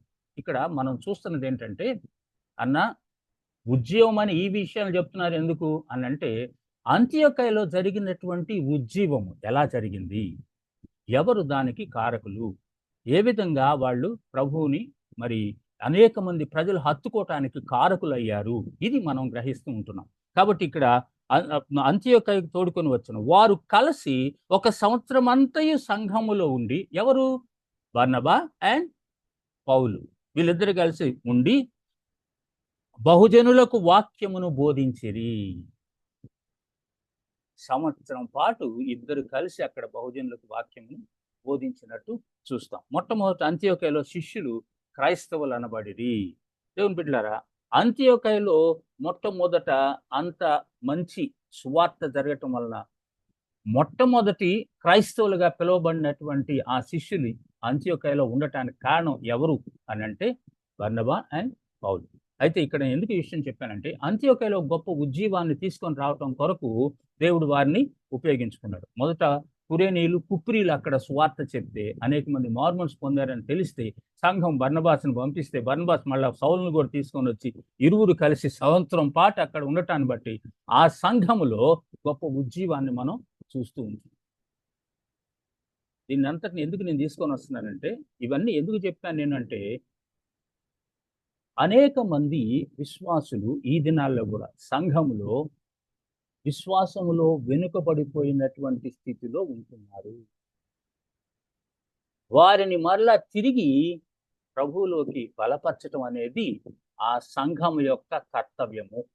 సంఘములో ఉన్నటువంటి పెద్దలు కాపరులు వారి యొక్క కర్తవ్యము, తోటి విశ్వాసుల యొక్క కర్తవ్యము కూడా అదే. ఇక్కడ మనము అపోస్తుల కార్యాల్లో కూడా మనం చూసేటువంటి ఆ మాటకు వస్తే అపోస్తుల కార్యాల్లో చాలా ఉజ్జీవ సభలు మనం తర్వాత చూడవచ్చు అన్నమాట. ఉజ్జీవం ఎవరి ద్వారా వస్తుంది గమనించండి. అనగా ఈ దినాల్లో మనం చాలాసార్లు పొరపాటు పడేది ఏంటంటే నిరీక్షణ గాడి లాంటి ఉండడం, కృష్ణ అన్న లాంటి ఉండడం, లేకపోతే ఇంకొక మంచి బోధకున్నో ఎవరినో పిలిస్తే వాళ్ళు చక్కగా వాక్యం చెప్తారు కాబట్టి ఉద్యోగం వస్తుంది మన సంఘంలో అనుకునేటువంటి ప్రమాదం. కానీ ఉద్యోగం ఎవరి ద్వారా వస్తుంది అర్థం చేసుకోండి. దేవుని కృప అనగా విశ్వాసుల పట్ల కానీ అవిశ్వాసుల పట్ల కానీ ఆయన కృప విస్తరింప చేయనిదే ఉజ్జీవము రాదు. నువ్వెంత కేకలేసినా, నువ్వెంత అద్భుతంగా నీ జ్ఞానాన్ని అంతటిని వాక్చాతుర్యాన్ని ఉపయోగించి నువ్వు ఎన్ని మాటలు చెప్పినా దేవుని కృప లేనిదే అక్కడ కార్యము జరగదు. అంటే మన క్రియల ద్వారా జరుగుతుంది అనుకుంటాం చాలామంది. గమనించండి, కొంతమంది ఏమనుకుంటారంటే అక్కడ మనమేదో ఇలాంటి పనులు చేశాం కాబట్టి, ఈ విధంగా వాక్యం చెప్పాం కాబట్టి అక్కడ దేవుడి ఆత్మకార్యం జరుగుతుంది. కాదు, నీవు ఆయన చేతిలో ఒక పనిముట్టుగా వాడబడతావు, అంతవరకే. నీదేమి లేదనే సంగతి గుర్తుపెట్టుకో. అంటే నీవు వాక్యం చెప్తావు, నీ కాదంటలేదు. అదే సమయంలో నీవు చెప్పినటువంటి వాక్యము బైబిల్ నుంచే చెప్తావు కాబట్టి ఆ వాక్యానికి మనిషిని మార్చగలిగిన శక్తి ఉన్నది కాబట్టి అక్కడ కార్యం జరుగుద్ది. అది నిరీక్షణ గారు చెప్పినా జరుగుద్ది, ఇంకెవరు చెప్పినా జరుగుద్ది అనమాట. అయితే అది దేవుని కృపకి నిదర్శనము. అనగా దేవుని సన్నిధి మనకు తోడుగా ఉంచాడు ఆయన. దేవుడే ఈ కార్యాన్ని చేస్తాడు. ఆయన అంతటా ఉన్నటువంటి దేవుడు. గమనించండి, ఇక్కడ నేను కొన్ని విషయాలు చెప్పాను. అనగా దేవుడు సర్వవ్యాపి, ఆయన అంతటా ఉన్నటువంటి దేవుడు. అంటే ఆయన కృపకు ఆయన కృప కారణం ఇది ఉద్యోగం రగలటానికి అని అంటే కొన్ని కారణాలు చెప్తున్నాను. దేవుడు అంతటా ఉన్నటువంటి దేవుడు. ఆయన విశ్వాసిలో ఉండి పరిశుద్ధాత్మ ద్వారా పనిచేసేటువంటి దేవుడు అన్నమాట. సో మనము దేవుని వాక్యం గమనించినట్లయితే ఈ డిఫరెన్సెస్ కూడా మీరు చదవండి, తర్వాత చదవండి. ఇవన్నీ ఇప్పుడు చదివితే చాలా టైం అయిపోద్ది. చాలా మంది గొప్ప ఉజ్జీవ ప్రసంగికులు వీళ్ళు అని ఏది పాంప్లెట్స్లో, పోస్టర్స్లో వేస్తూ ఉంటారనమాట. దేవుని ఆత్మ ద్వారా నడిపింపబడుతున్నటువంటి వారు అని ఇట్లా చెప్తూ ఉంటారు. దేవుని ఆత్మ ద్వారా ప్రతి విశ్వాసి నడిపింపబడతాడు. ఆయన ఒక్కడే కాదు, ప్రసంగికుడు ఒక్కడే కాదు. దేవుని వాక్యాన్ని చక్కగా మనం అర్థం చేసుకుంటే పరిశుద్ధాత్మ దేవుడు అందరిలో ఉన్నాడు. దేవుని నువ్వు ఎంత లోబడితే అంతగా తన ఆత్మతో నింపి నిన్ను వాడుకుంటాడు. నువ్వు లోబడకపోతే నిన్ను వాడుకోడు, అంతే తేడా. కాబట్టి గొప్ప ఉద్యోగ ప్రసంగికులు అని మేము టైటిల్స్ ఏమి ఇవ్వనక్కర్లేదు ఎవరికి కూడా, మనమే ఇస్తుంటాం. మనం వాళ్ళను పొగుడుతూ ఉంటాం. మనుషుల ద్వారా పొగడబడటము అనేటువంటిది చాలా మందికి ఇష్టం అనమాట. అట్లా మనుషుల ద్వారా పొగడబడటం అనేటువంటిది ఇష్టపడేవాడు దేవుణ్ణి మహింపరచలేడు. సత్యాన్ని గుర్తించండి. కాబట్టి ఉజ్జీవము రగలాలి అంటే ఏదో ఉజ్జీవ ప్రసంగికులను తీసుకొని వద్దామని కాదు. ఇదివరకు దినాల్లో చాలా మంది ఉజ్జీవ ప్రసంగికులని చెప్పబడ్డారు. వాళ్ళు ఎప్పుడు కూడా వాళ్ళకై వాళ్ళు చెప్పుకోవాలా, నేను ఉజ్జీవ ప్రసంగికుణ్ణి, ఇలాంటి టైటిల్స్ నాకు ఇవ్వండి అని ఎవరు చెప్పుకోలేదు. మనమే ఇచ్చి ఆ విధంగా చేస్తున్నాం అనమాట. దేవుని కార్యం ఇది, దేవుని వాక్యం ఇది. దేవుని వాక్యము మనుషుల దగ్గరికి వెళ్ళి వాళ్ళను మారుస్తుంది, అంతేగాని మనం కాదు మార్చేది. దేవుని వాక్యము ఆకాశము నుండి పడేటువంటి వర్షం లాంటిది, మంచు లాంటిది అనమాట. అనగా ఆకాశం నుంచి వర్షం పడ్డప్పుడు భూమి మీద తన పని తను చేసుకోకుండా వెనక్కి వెళ్ళదు. ఆ వర్షము భూమిలో పడి విత్తనానికి మొలకెత్తేటువంటి గుణాన్ని ఇస్తుంది. ఆ విత్తనం పెద్దదైపోయి మరలా వృక్షమయ్యేటువంటిది దేవుని యొక్క ఈ దేవుడు పంపినటువంటి వర్షము మంచుదే అనమాట కారణం. అంటే వాక్యము అలాంటిది. నీవు కేవలము విత్తేటువంటి వాడివే. నీలో ఏదో గొప్పతనం ఉంది, నీ ద్వారానే వాళ్ళు మారు మనసు పొందుతున్నారు, లేకపోతే ఉద్యోగం రగులుతుందంటే కాదు. మనం దానికి కారణం కాదు. ఆఫ్టర్ ఆల్ మనం చాలాసార్లు మన గురించి మనం గొప్పగా చెప్పుకుంటూ ఉంటాం. మనుషుల గురించి మనం చాలాసార్లు మరి గొప్పగా మాట్లాడుతూ ఉంటాం. ఆఫ్టర్ ఆల్ మనం దేనికి పనికొచ్చేవారం అండి? ఈ మట్టి ఘటాలు దేనికి పనికొస్తాయి?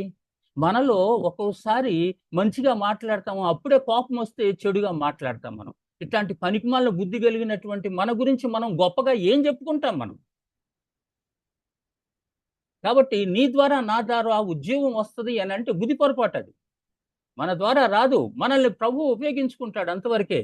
మనం ఆయన ఉపయోగానికి సిద్ధంగా ఉండాలి. మనం ఆయన యొక్క ఆత్మకు లోబడి ఆయన కొరకు జీవించాలి, అంతేగాని గొప్ప ఉజ్జీవ ప్రసంగికులం కాదు మనము. ఆయనే ఉజ్జీవ ప్రసంగికుడు. మనల్ని ఉపయోగించుకుంటాడు, మన మాటలను ఉపయోగించుకుంటాడు. దేవుని బిడ్డలారా, ఈ సత్యాన్ని గుర్తించండి. తర్వాత పరిశుద్ధాత్మ ద్వారా దేవుడు ఎదుటి వ్యక్తిలో కార్యాన్ని రగిలిస్తాడు. విశ్వాసేన అవిశ్వాసేన. అవిశ్వాసికి సువార్త చెప్పినప్పుడు వాడు మారు మనసు పొందాలనంటే పరిశుద్ధాత్మ దేవుడే వాడి జీవితంలో ఆ కార్యాన్ని రగిలించాలి. అంటే ఏం చేస్తాడు? లోకమును పాపమును గూర్చి నీతిని గూర్చి ఒప్పింపజేస్తాడు. అది ఆయన పని, నువ్వు కాదు ఒప్పింపజేసేది. ఈ దినాల్లో చాలా మంది ఈ యొక్క ప్రసంగికులు ఏమనుకుంటారనంటే, నేను గొప్ప ప్రసంగం చేశాను కాబట్టి వాడి జీవితంలో మార్పు వచ్చింది, వాడు నాకు ఆత్మీయ కుమారుడు, ఆత్మీయ కుమార్తె అని మనలను మనం చెప్పుకుంటూ ఉంటాం.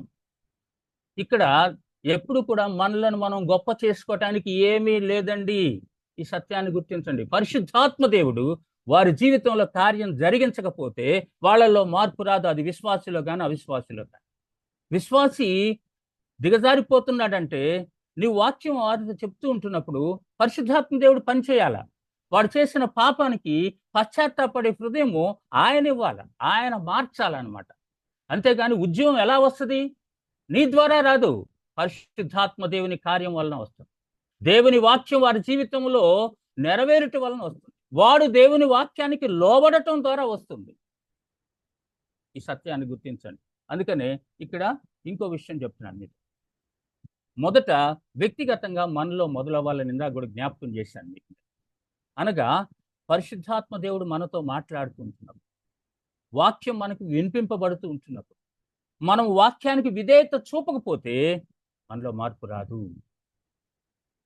మనం వాక్యానికి విధేయత చూపాలి. పరిశుద్ధాత్మ నీతో ప్రతిదినం మాట్లాడుతూ ఉంటాడు. నువ్వు బ్యాక్ స్లైడ్ అయిన స్థితిలో ఉంటున్నావా? పడిపోయిన స్థితిలో ఉంటున్నావా? నువ్వు వాక్యం వినడానికి అవకాశం ఉంటున్నదా? వాక్యం వింటున్నప్పుడు ఆత్మకు లోబడు, పరిశుద్ధాత్మ స్వరానికి లోబడు. నేను కేకలేసినందువలన, నేను స్టేజి మీద గంతులేసినందువలన, నేను డాన్స్ చేసి సువార్త చెప్పినందువలన, నేను పెద్ద పెద్దగా అరిసి మైకుల్లో కేకలేసినందువలన మారరు ఎవరు.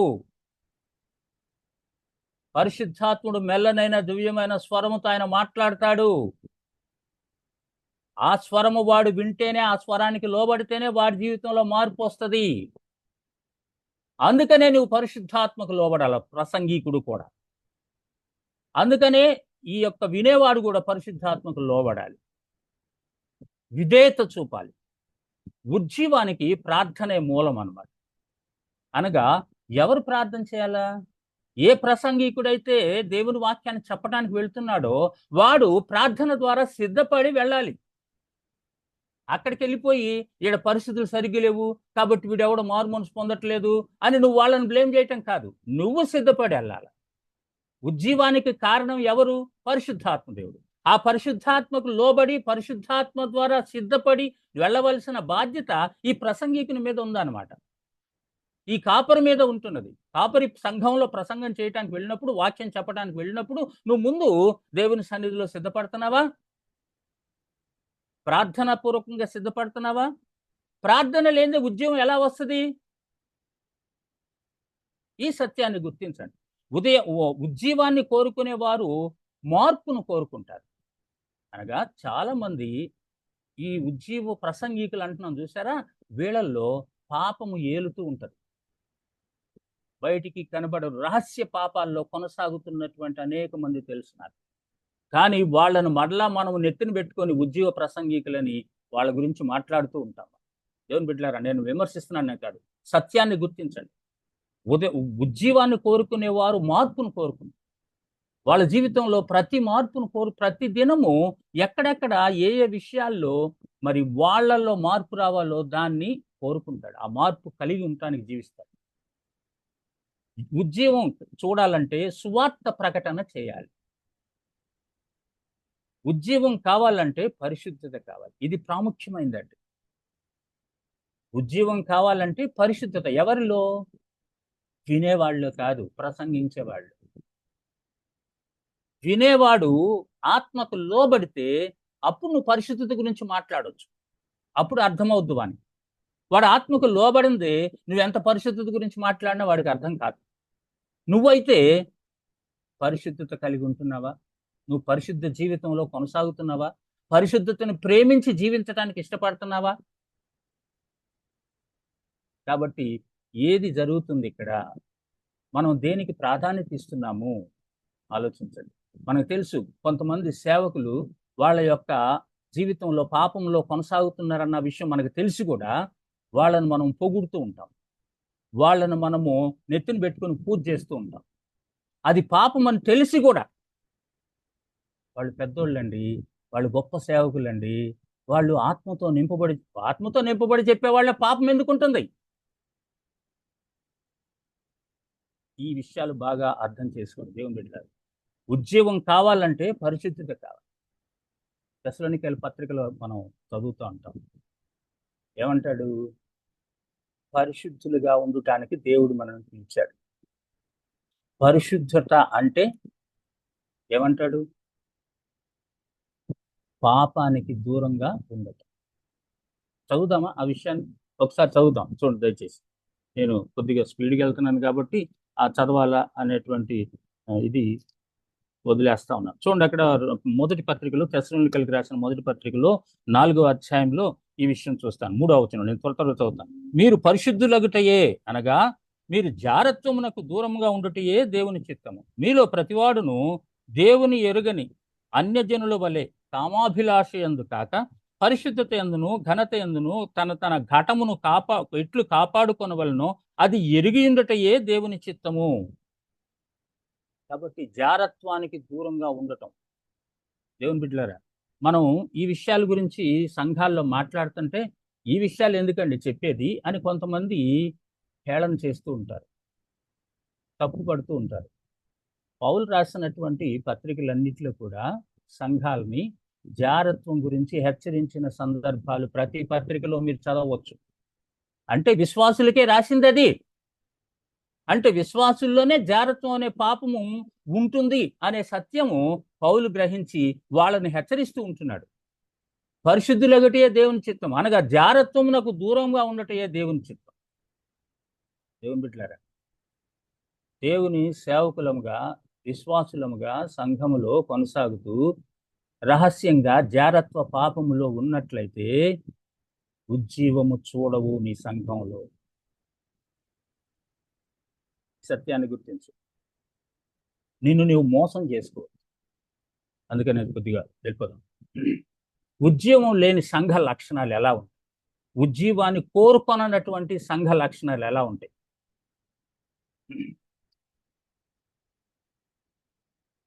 నేను గుర్తించినటువంటి కొన్ని విషయాలు మీరు కూడా కొన్ని యాడ్ చేసుకోవచ్చు. సంఘములో మిశ్రిత జనాంగము అంటే విశ్వాసులు అవిశ్వాసులు కలిసి ఉన్నారు ఈ దినాల్లో. సంఘంలో ఇందాక చెప్పారు ఒక తమ్ముడు, విశ్వాసులు ఉండాలి అనేది, కానీ మిశ్రిత జనాంగం అయిపోయారు. మనం వేరు చేయలేని పరిస్థితి ఏర్పడింది.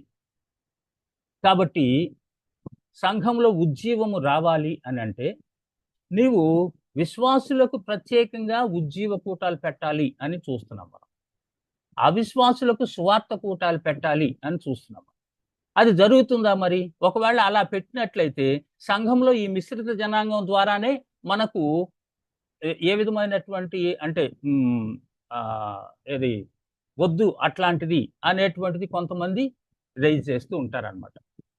అంటే నేను ఎందుకు చెప్తున్నా అంటే ఈ విషయాన్ని, ఇది సంఘ కాపరి సంఘ పెద్దలు కూర్చొని ఆలోచించవలసినటువంటి విషయాలు.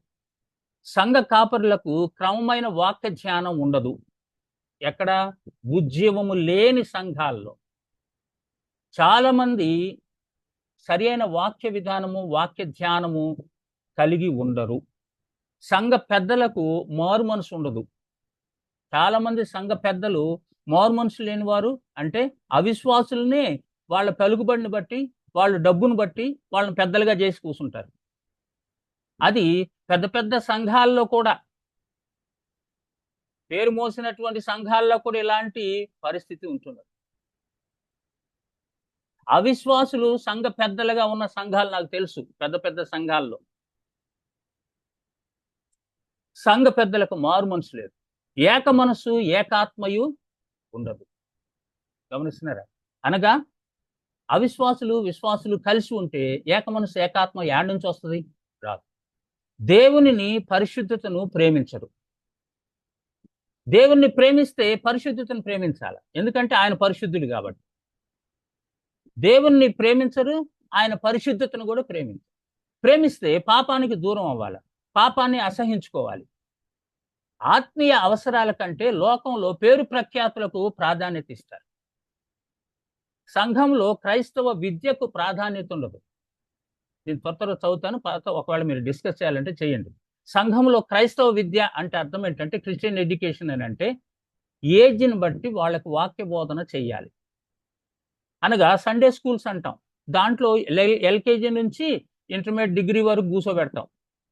అందరికి ఒకే విధమైన టీచింగ్ ఇస్తాం సండే స్కూల్స్లో. అది విధానం కాదు. అంటే కొన్ని సంఘాలు ఇలా జరుగుతుంటుంది.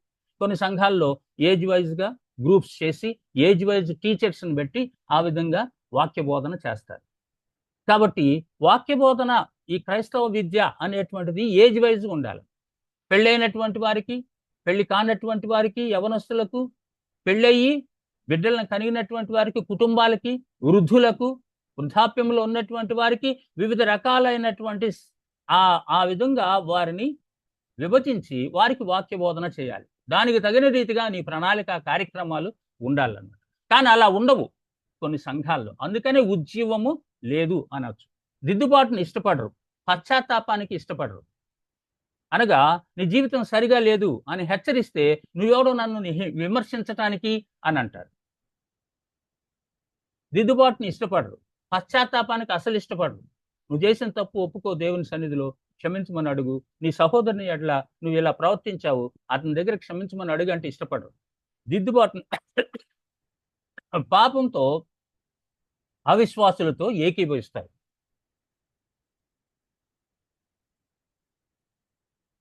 అనగా ఏకీభించడం అంటే కాంప్రమైజ్ అయిపోవటం. అంటే అందరంతే ఉన్నారులేండి, ఏమైందిలేండి, ఇప్పుడు చేస్తే ఏమైందిలేండి, లంచం ఇస్తే ఏమైందండి, కట్నం తీసుకుంటే ఏమైందండి, ఇట్లా పాపముతో ఏకీభవించేటువంటి మనస్తత్వము ఈ ఉద్యోగం లేని సంఘాల్లో చూస్తాము. పితృపారంపర్య ఆచారాలకు ప్రాధాన్యతనిచ్చి వాక్యానికి ప్రాధాన్యత ఇవ్వరు. అనగా మా తాత ముత్తాతల నుండి మా సంఘంలో ఇలాంటి కార్యక్రమాలు మేము చేస్తానే ఉన్నాం, ఇది వాక్యానుసారం కాదు అంటే ఎట్లా? మీరు వాళ్ళకి తెలియదు ఆ సంగతి, వాళ్ళు తీసుకొని వచ్చారుగా, వాళ్ళు పెద్ద కార్యాలు చేసేసారుగా. ఇలాంటివన్నీ మనము చెప్పుకుంటూ వాక్యానుసారమైన జీవిత విధానానికి ప్రాధాన్యత ఇవ్వకుండా ఇలాంటి ఆచారాలకు ఎక్కువగా ప్రాధాన్యత ఇచ్చే పరిస్థితి ఉద్యోగము లేని సంఘాల్లో చూస్తాం. తర్వాత తప్పుడు బోధలకు త్వరగా ఆకర్షించబడతారు. అబద్ధ బోధలు చూస్తూ ఉన్నాం మనం. ఏది అబద్ధ బోధ, ఏది అబద్ధ బోధ కాదు అని అంటే, నీకు వాక్యము బాగా తెలిసి ఉంటే, వాక్యాన్ని ధ్యానిస్తూ ఉంటున్నప్పుడు పరిశుద్ధాత్మ దేవుడు ఏది తప్పుడు బోధో నీకు తెలియజేస్తూ ఉంటాడు. ఏది తప్పుడు, నువ్వు తప్పుడు బోధను కూడా మంచి బోధ అంటున్నావా అని అంటే నువ్వు ఇంకా సరిగా వాక్యంలో ఎదగలేదని అర్థం అన్నమాట. ప్రేమ, ఐక్యత, సమాధానం ఉండదు ఆయా సంఘాల్లో. అక్కడ ఉజ్జీవము రాదు. ఒకరి ఎడల ఒకరికి ప్రేమాభిమానాలు ఉండవు. యాంత్రికంగా ప్రార్థనా సహవాసం ఉంటుంది అలవాటుగా. అంటే ప్రార్థనలు చాలామంది ఈ దినాల్లో 21 రోజుల ప్రార్థన, 50 రోజుల ప్రార్థన, 365 రోజుల ప్రార్థన, పండగలు చేస్తూ ఉన్నారు. నీలో మార్పు వచ్చిందా? నీ సంఘ విశ్వాసుల్లో మార్పు వచ్చిందా? ప్రభు కొరకు సాక్షులుగా జీవించడానికి ఇష్టపడుతున్నారా? పాపాన్ని ప్రోత్సహిస్తూ ఉన్నారా? సమాజంలో పాపాన్ని ప్రోత్సహిస్తూ ఉన్నారా? ఉద్యమం అంటే సమాజంలో పాపాన్ని ప్రోత్సహించరు మీరు. అందుకనే ప్రభు ఏమన్నాడంటే, నువ్వు పరిశుద్ధతను ప్రేమించేవాడు కాబట్టి లోకము అపరిశుద్ధతను ప్రేమించేది కాబట్టి లోకంలో మీకు శ్రమ అని. నువ్వు శ్రమ లేకుండా లోకంలో పాపంతో కాంప్రమైజ్ అయిపోయి జీవిస్తున్నావంటే నీకు ఉద్యోగం గురించి ఏమర్థం అవుద్ది? ఉద్యోగం లేకపోతే జనులు కట్టు లేక తిరుగుదు. అంటే ఈ వాక్యము సామెతల్లో చూస్తాం. అంటే ఉద్యోగం లేక అని అంటే దర్శనము లేకపోతే జనులు కట్టు లేక తిరుగుదు. Where there is no vision the people perish. నీ జీవితంలో తిరిగి వచ్చేటువంటి ఆ స్థితి లేకపోతే నీకు ఏ విధమైనటువంటి క్రమశిక్షణ ఉండదు. ఉజ్జీవింపబడే సంఘ లక్షణాలు ఎలా ఉంటాయి మరి? సంఘ కాపరి, పెద్దలు అందరూ ఏకాభిప్రాయంతో పనిచేస్తారు. విశ్వాసులు మాత్రమే నాయకులుగా ఉంటారు. ప్రభువును మాత్రమే ఘనపరిచేవారుగా ఉంటారు. అంటే ఎవరిని, మనుషులను ఘనపరచద్దు. ఇది వాక్యానుసారం. ప్రభువును మాత్రమే ఘనపరచాల ఏ విషయంలో అయినా. ప్రభువు చెందవలసిన మెప్పుని మనం పొందకూడదు. ఎవరి గురించి కూడా మనము గొప్పగా చెప్పాల్సిన అవసరత లేదు. ఎందుకంటే మనందరం కూడా పాపులం, క్షమించబడిన పాపులం. కాబట్టి మన బతికేంటో మనకు తెలుసు.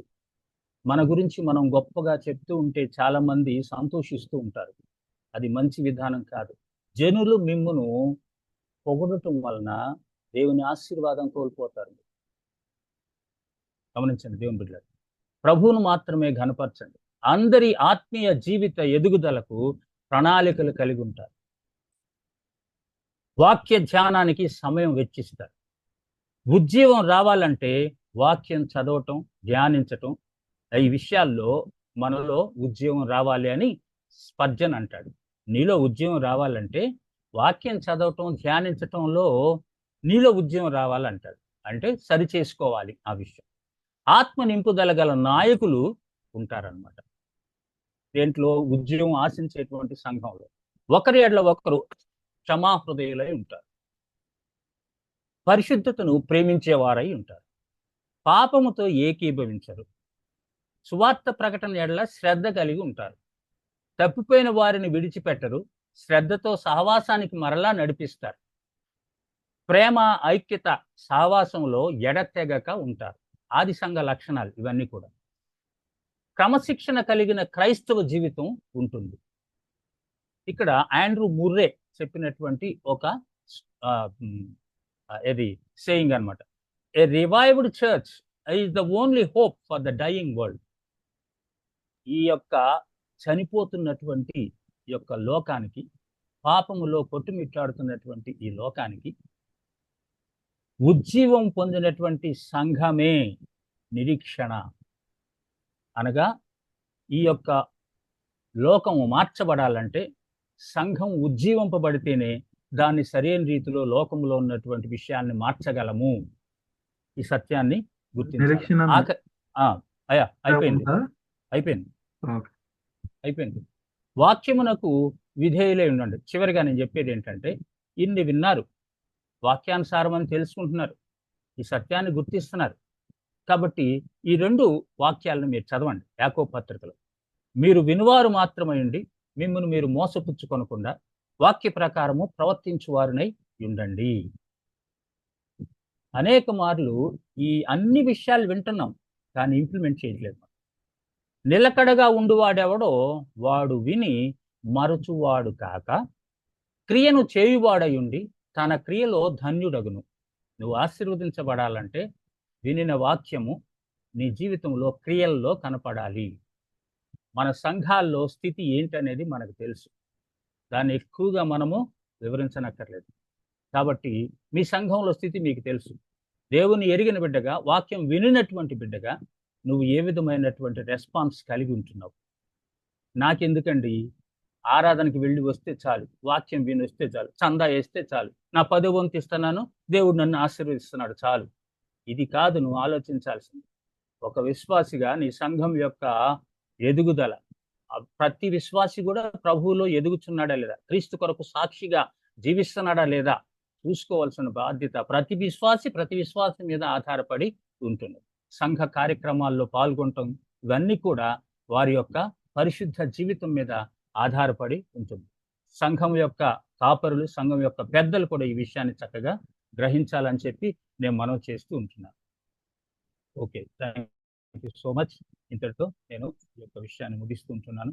ఏదైనా ఒకవేళ మీరు ఈ విషయాలు, నేను చెప్పిన విషయాల్లో అడిగితే మనం మాట్లాడుకోవచ్చు.